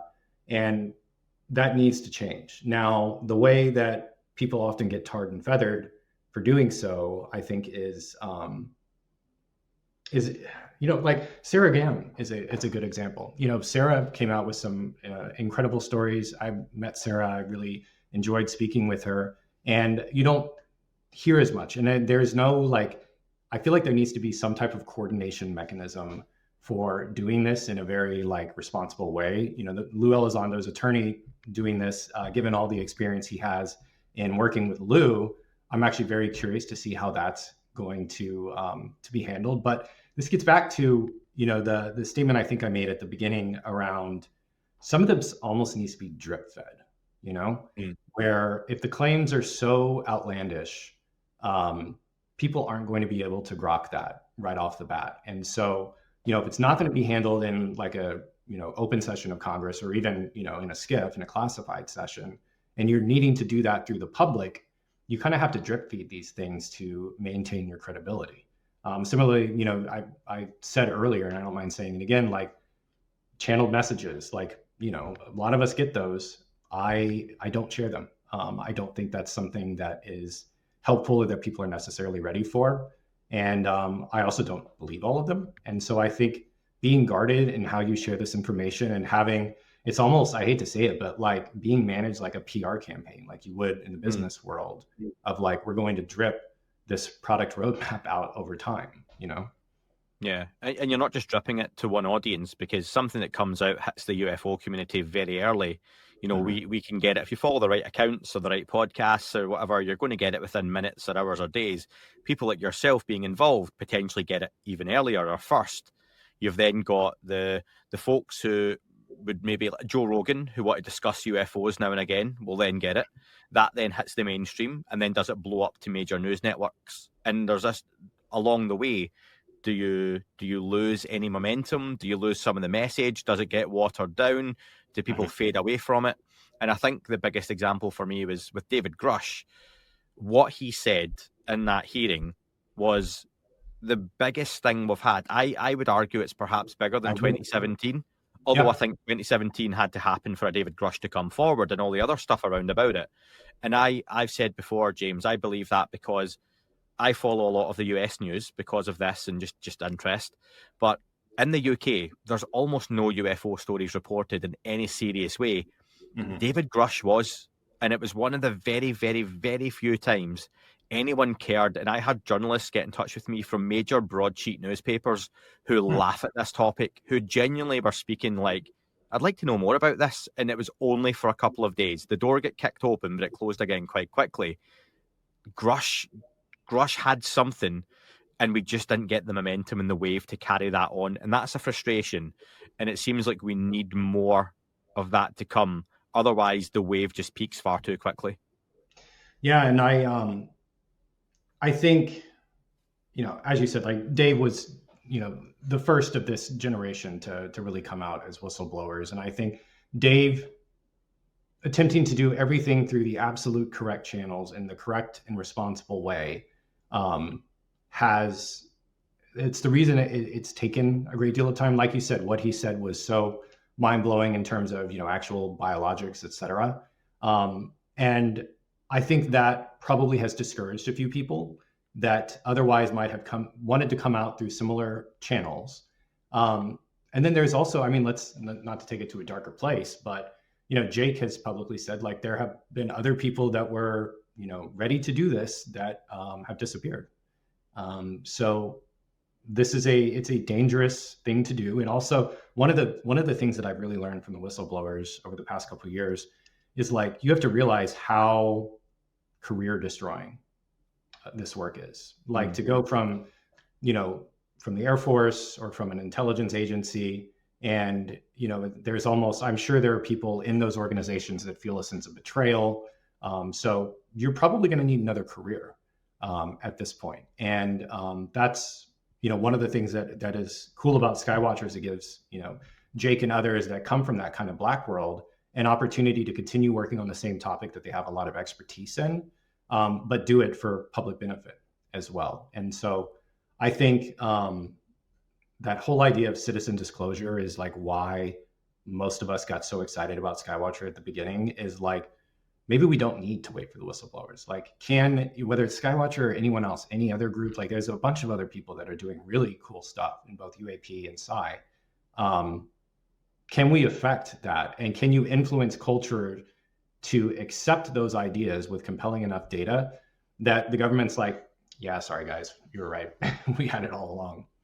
Have you followed Dr. Beatriz Villaroel's work with transient objects? Now, I was really fortunate. I attended the talk she done at Durham University a couple of months ago, and she showed the initial slides. And it's the simplest. There was so much I didn't understand in what she talked about because it was for the academics in the room and folks watching online. But even for me, a layman, you can show me a picture and say, in this picture, here are lots of stars. Here is a separate picture taken a month later. Notice those 3 stars are no longer there. It's the same patch of sky. Those shouldn't have moved. Where did they go? That's really basic science that anyone can understand. You can then take that up the degrees, can't you, to proper scientists and say, this is really interesting. And I think even that's something a public can get on board with. Yeah. These stars moved. Stars do move, but you get me. In this picture, these stars shouldn't have disappeared, and they did. And then there was a whole connection to stars being in a picture with the 1952 Washington UFO flap, I believe it was. That's some really interesting stuff. And you wonder, just with these different pick and mix approach, Skywatcher, Sol Foundation, Beatriz Villaroel, the Galileo Project with Avi Loeb, is this the way you bring about disclosure, by just hammering down so many different doors? Yeah. Beatriz's work was very exciting, and it really, to echo your point, that was such a shocking piece to come out of academia. That is so, and I met Beatriz once. To come out of academia and be like, this is shocking. And to your point about, like, condensing it down, I remember first seeing her research at the first Soul Symposium. And similarly, like, I didn't understand a lot of the more scientific presentation, but Beatriz's, like, clicked for me. And I think you're right. Like, I think it's not going to be just Skywatcher. I think it's a combination of, you just keep knocking against this door and you keep moving, the Overton window, if you want to call it, you keep moving it a little bit further. But the key missing piece, and the thing that I hope can get figured out, is getting Beatriz's story, to take her as an example. Like, how do you get the New York Times to cover that? Is it Leslie Keane? How do you get the major news outlets that, the people that aren't crazy like you and I are getting their information from, and push the ideas out that way? Because I think that's really how progress is made. And I think that's, Beatriz and everyone else that's willing to kind of stake, particularly in academia or science, my God, to stake your reputation on the UAP topic. Yep. We ask, and how do we, kind of prop them up to give them the voice to have an impact? And I think, it's funny, just as Beatriz's, initial results were coming out, I actually met a PhD in your neck of the woods, who's at a major university in London, interviewed me about NHI. I'm not going to spill the beans on what his research is on exactly, but there does seem to suddenly be like a wave of new academics that are willing to stake their reputations and put themselves out there. The idea that a PhD board would even include or would even approve a thesis on the topic of NHI in a non-scientific lens was pretty shocking to me. I think that's a mutual friend of ours that interviewed you for that. So, yeah, that's all right. Very nice chap. I'll just say that much. And he will be listening. So hi to that gentleman. I'll mention that at the end and we'll just confirm it as who I think it is. That's nothing super secretive, folks. That's just, it's just not for us to mention folks' names. So yeah, listener questions. Terry. So Terry says, bringing down craft at Skywatcher. In his interview with Ryan at Post-Disclosure, James states the psionic assets must first disengage from flying the craft before it is hit with technology they use to bring it down, as that technology would likely harm the asset. He also states these craft are unmanned. However, if these craft are being controlled also psionically by the phenomenon and then we shoot it down, aren't they worried they just poked the bear? I'm not coming up with a way to ask this delicately. What makes them think they can do this with no repercussions? Well, because Skywatcher isn't shooting anything down, first and foremost. And so this was done in government programs, like full stop. There's a reason, some of the Skywatcher employees were doing what they did. And there's a reason they left those programs, because I think, and you heard Jake talk about this a little bit while flying the helicopter, that telepathic contact. What I have heard about from these psychics that did it in programs where they actually were shooting these down is that it was utterly horrific. When you establish a psychic connection with something, it's not just words, it's emotions. And typically, an NHI is usually like very emotional. The stories I've heard of people that were involved psychically in those programs is you get all its trauma. You get like, it is really, really tragic. And so that's one of the reasons when Skywatcher from inception, no one had any interest in shooting one of these down, because, no one wants the karmic baggage of being involved in that. I think Gary Nolan's involvement from very early on, he's stated multiple times publicly that he would walk away from Skywatcher and have no involvement if there was any attempt to attack or shoot one of these things or do anything ethically questionable. And Gary Nolan still has that involvement as recent as his podcast with Jordan Peterson as well. So I think for many, Gary Nolan is almost the canary in the coal mine for Skywatcher, that if we saw Gary put out a statement to say, I'm no longer involved with Skywatcher, comes away, that perhaps raises eyebrows. But yeah, so that's canary in the coal mine. I like that. Yeah. Human Neutrino says, has there been any research undertaken to establish what gives James and others their abilities?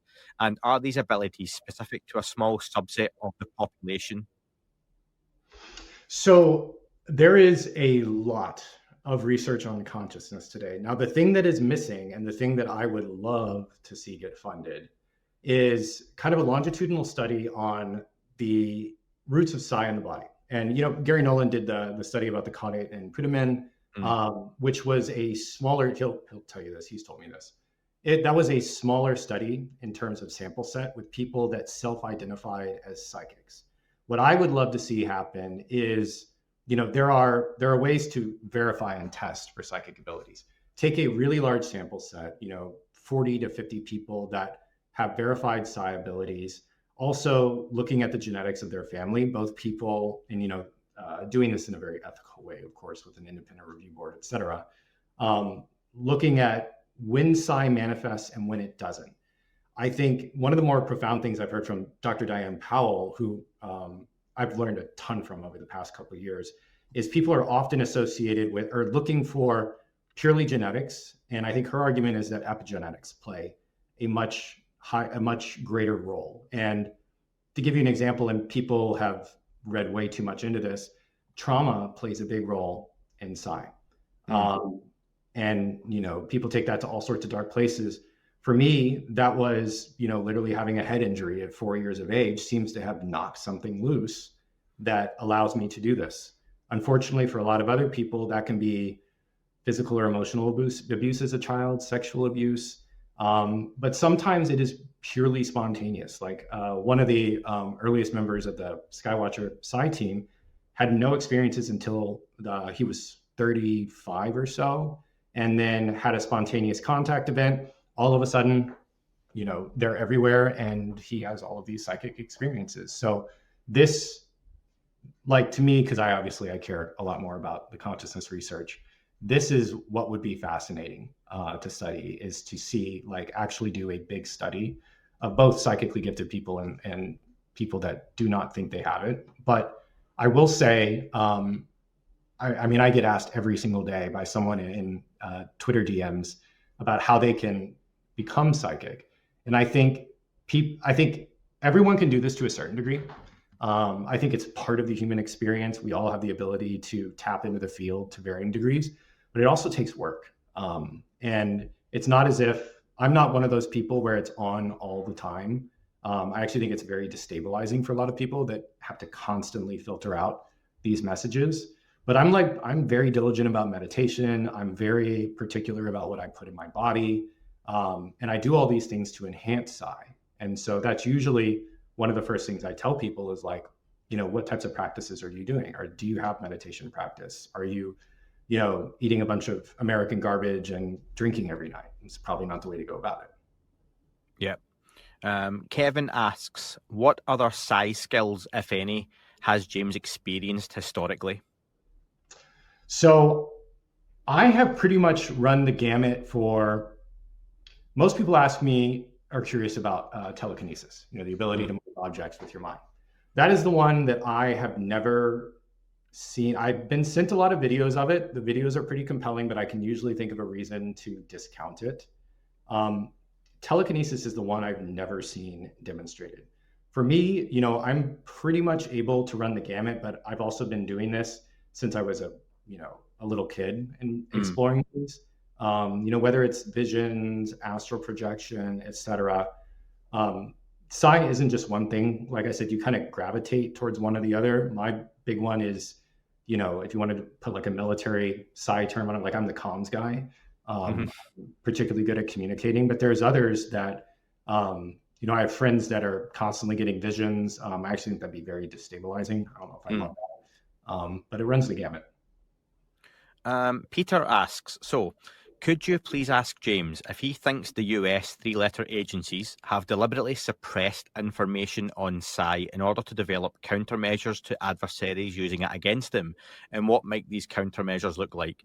And he says, for context, I'm thinking of Joe McMoneagle remote viewing a new Russian submarine in 1979, Pat Price looking into locked drawers at a secret US military base and reading the names of secret programs. Clearly, adversaries could attempt the same, and so countermeasures would need to be developed, if at all possible, to continue to protect US secrets. For the UFO topic, that would include crash retrievals and ARVs, for example. And I'll just say, if anyone's got a real interest in some of that stuff, I had Russell Targ on earlier this year or late last year, which was really interesting. So, yeah, for a deep dive into that kind of stuff, always worth checking out. But yeah, please, James, go on.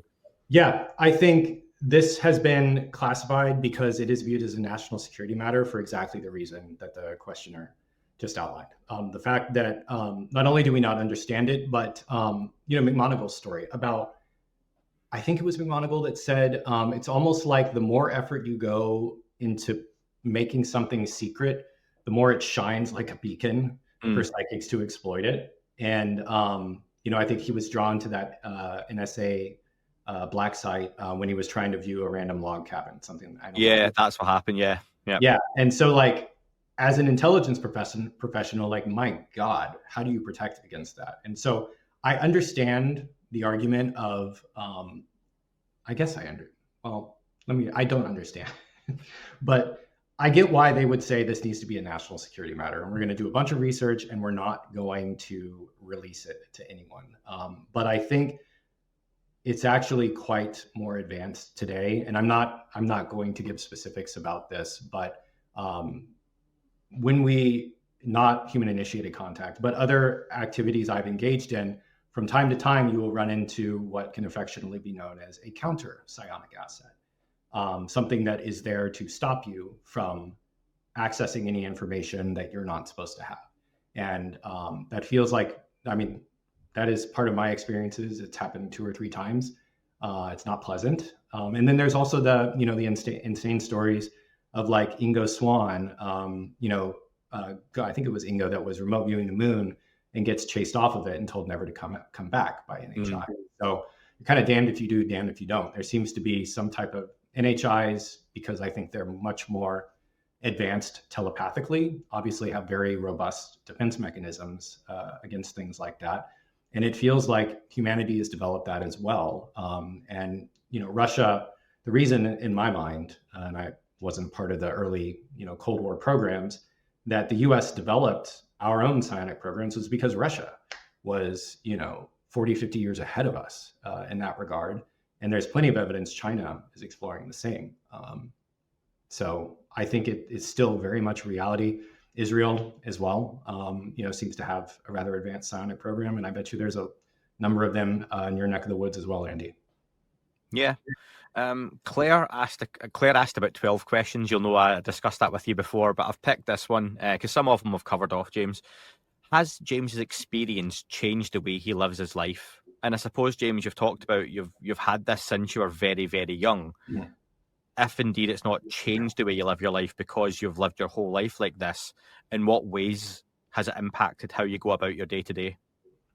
Yeah, so like you said, this has always been my experience, so I don't know another way to live, really. But I can tell you, because I've spent so much time meeting other psychics, and particularly what I found is the psychics that spontaneously develop this later in life as adults, it can often be very, very destabilizing and very confusing. And it's something that can take a year, if not longer, to actually integrate these experiences, embrace that you're not crazy. These experiences are happening to you. But one of the things I've found is there's a degree of openness when these people talk about how they used to be versus how they are now in terms of fear of death, overly concerned about like the intricacies of life. Like I try not to like little things in life, like just kind of roll off me. Like they're not that important. And I've noticed people that develop this later in life, often, as long as it's not destabilizing, are very happy, kind of carefree individuals because they know that consciousness persists after death, and that it also makes reality. This is there's a line I like about kind of re-enchanting the world. It makes reality a lot more interesting. If it's not just base material reality, it's not a clockwork universe where, it's just grinding on in linear time, but like we talked about, reality is a little bit fungible. You can also access information non-locally that you didn't have access to, and you can kind of tip the tables and manifest some of the results you want. So I think it needs to be done responsibly, but I think it's a kind of a wide new world for a lot of people. David asks, so can you ask James about the rumours that Skywatcher, had been compromised or red teamed, and also ask why someone on their team felt the need to leak some of their footage? Yeah, I don't know anything about the leak, to be clear. Matt Pines did come out and he confirmed that happened. I have no idea what the specifics are there.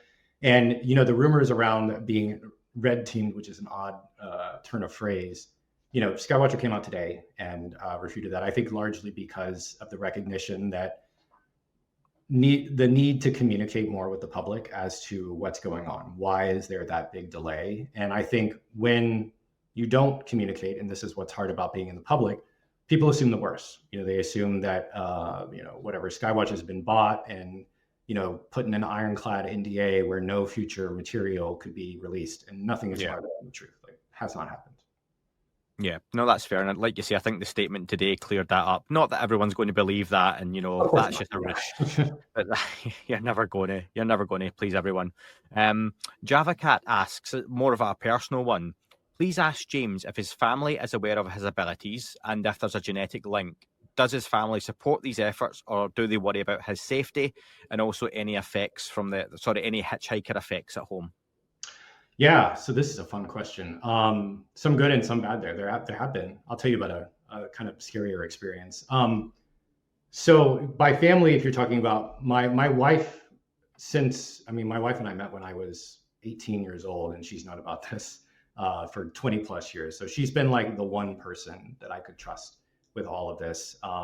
My family, obviously, larger family, is now obviously well aware of this, and has been a lot more accepting than I thought, particularly as I'll do HICE for them and, let them experience the phenomenon for itself. And it's helped some of those relationships where this part of me was like walled off. And, I just learned at an early age, my friends and family are going to think I'm nuts.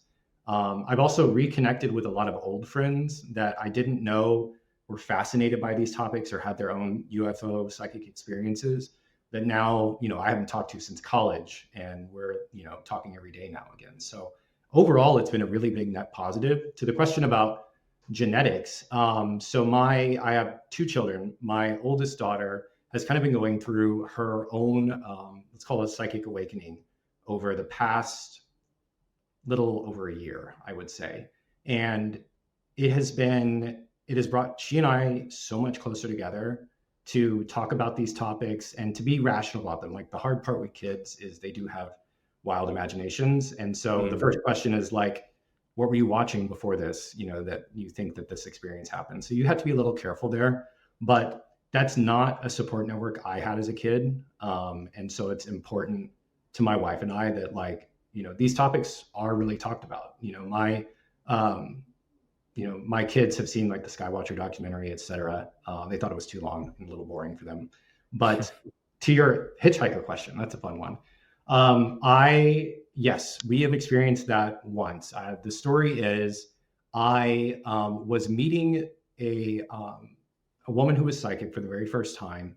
Her experiences were very dark since early childhood. A lot of really negative, scary stuff had happened to her. And there was one specific type of entity that she had seen her entire life. And she told me about it on the phone call. And there's a specific reason I'm not mentioning what it is in this call, and you'll understand why. So I listened to all this, didn't think anything, went off, had dinner, wife and family, did not mention this at all to my wife or kids. The very next day, my wife was driving my daughter somewhere, and standing on the street in broad daylight, my oldest daughter described to a T the exact same entity, which I was like, pardon? That was really my first experience with like a really negative hitchhiker effect. And I didn't make a big deal out of it because I didn't want to scare her, but she started seeing it in her room repeatedly. And basically what I told her is, this thing has no power, has no authority. It, probably likes that you're scared. You just need, even if you're scared, just tell it, I'm not afraid of you, and see what happens. She did that literally one time and it went away. And it also, like, she no longer has like any fear of this despite being very young, because she realizes, like, this is our reality. This is our plane. We kind of are in charge. Yeah, no, I'm glad to hear that as a father as well. That would be terrifying to hear my kids going through that, and I'm glad that was resolved very quickly for her too. So thanks for sharing that. Couple more questions. We're almost done, James. I say you've been phenomenal with your time, so thank you. Glenn asks, how physically close to one of these objects has James been, either in recent times or previously? Recent times, I've been as close as, I would say, 200 to 300 feet from one. And that is fairly rare. Typically, if you're doing HICE, they are pretty darn far away. I told you guys earlier about during the drone flap here in the US that took place, and I did that HICE to see if I could get a response, because we were seeing them all over New England. And that was the one where, and my wife was with me, where it materialized, and it was like 200 feet, like above the, right at the treetops. And it was startling. That was actually probably the most intimidating HICE I've seen before, where I wasn't expecting it. Sometimes they'll start far away and then they'll come closer. or you can ask them to come closer. But this was like, boom, here we are. And it was pretty shocking. With Skywatcher, are they always at quite a distance, or can you get them closer? You can ask them to get closer for sure. But once again, they're not always cooperative. These aren't, we don't have, it's a partnership. You're asking it to come closer, and sometimes they'll cooperate and other times they won't. Oftentimes they don't cooperate. And again, does that tie, and I know you'll probably have to be careful with specifics here, but does that tie into the intent, the rituals performed beforehand, the asking permission to film? And one of these things may come closer, but you aren't allowed to actually film it. And if you did sneakily try that, it's not going to come closer. Does that all come into play? I think it does. Yeah, that incident where it was a couple 100 feet away, I had first asked, can we film you? And I immediately got a no.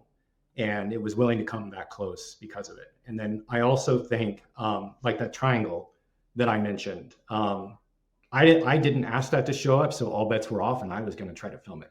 I'm sure it knew or could tell that I was literally hopping out of my car to do it, and decided like, no, we're not going to allow that, and it's going to shift into something else.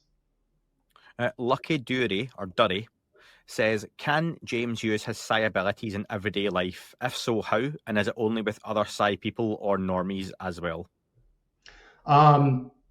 So, I mean, using psi to interfere with someone else's free will, like hard pass, would never do that. Now, using psi to figure out what is the right approach to dealing with issues, like a work issue, interpersonal issues, like I think that is perfectly fine. And that's something that I engage in regularly.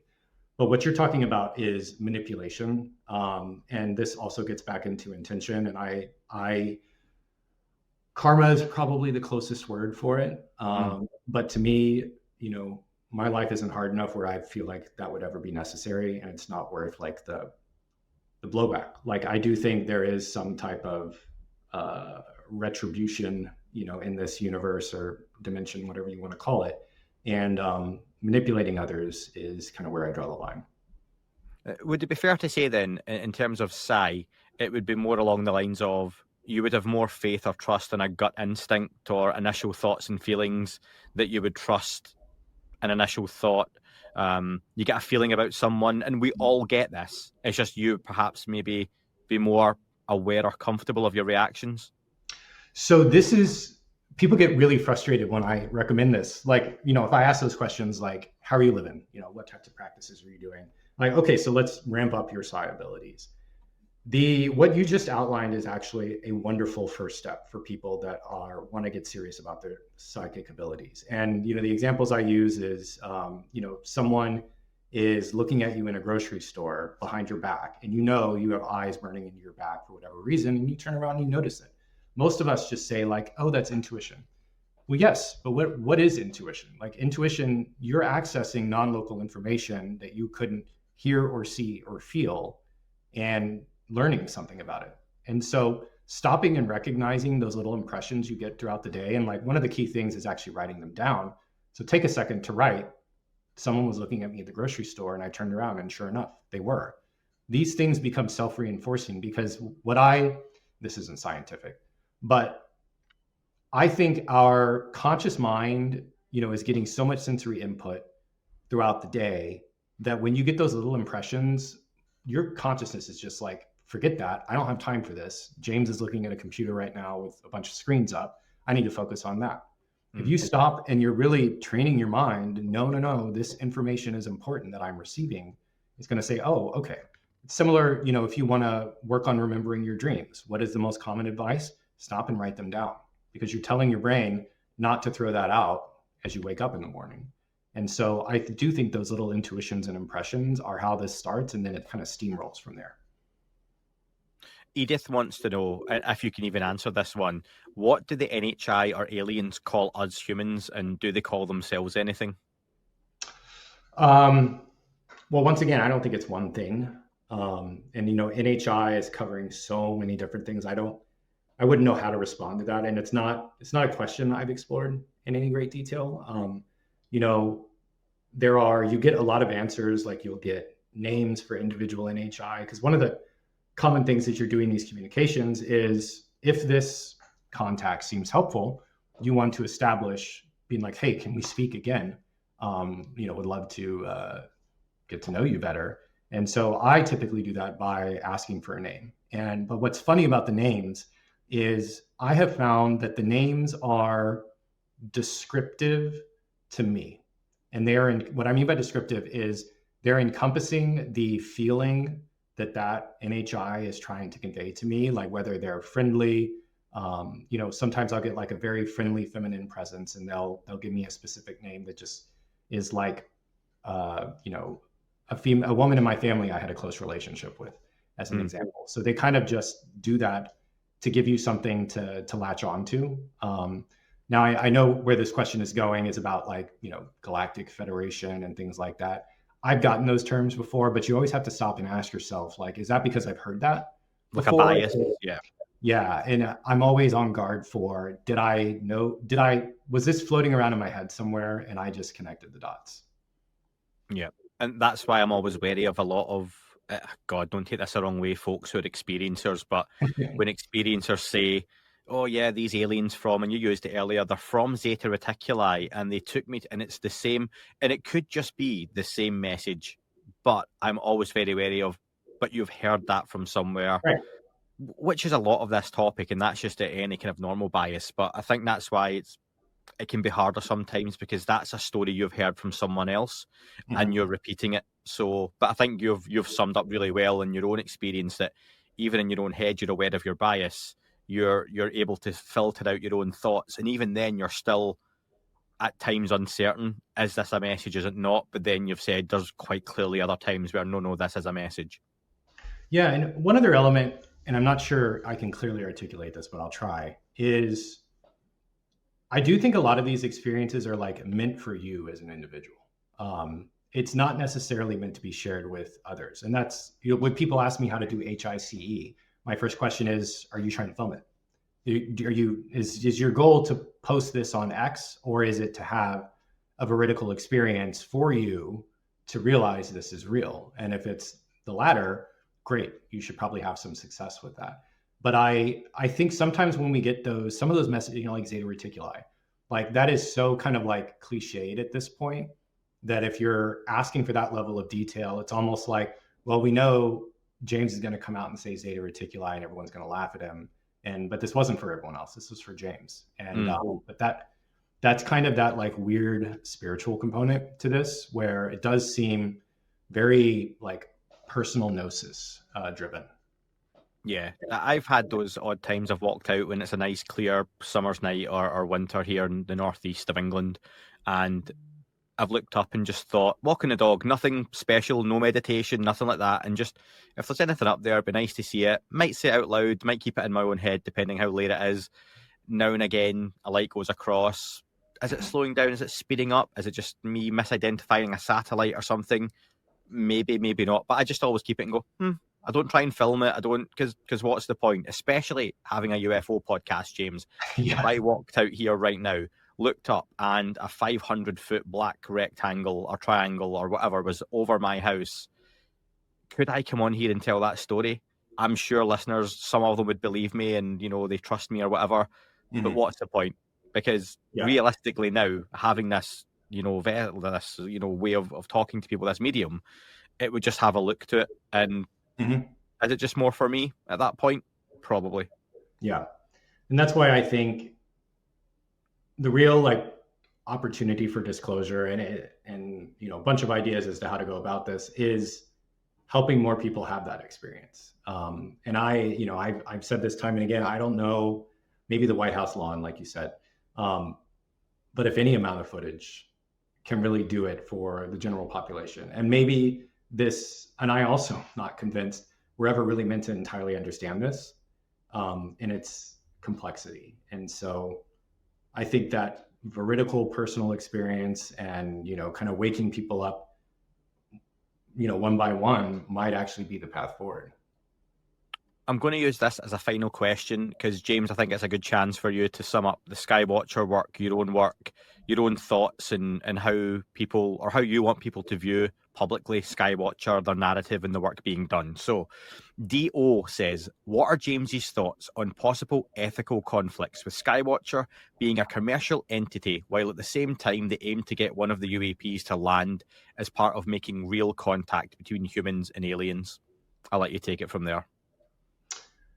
Say the question one more time. I missed the beginning. Yeah.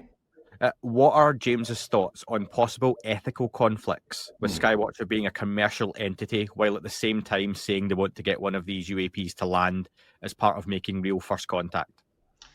So, I mean, it's a delicate line to walk for sure. And like we talked about, taking private sector money earlier and the perception that comes with that. But I'll draw back to the fact that if Skywatcher was just looking to profit and, engage in technology capture and reverse engineering, et cetera, there's no reason for Skywatcher to do any of this in the public. And also, like, to have a sophisticated film crew like that is super expensive. That would be a line item that would be wonderful to cut, is to not have to film this for the general public.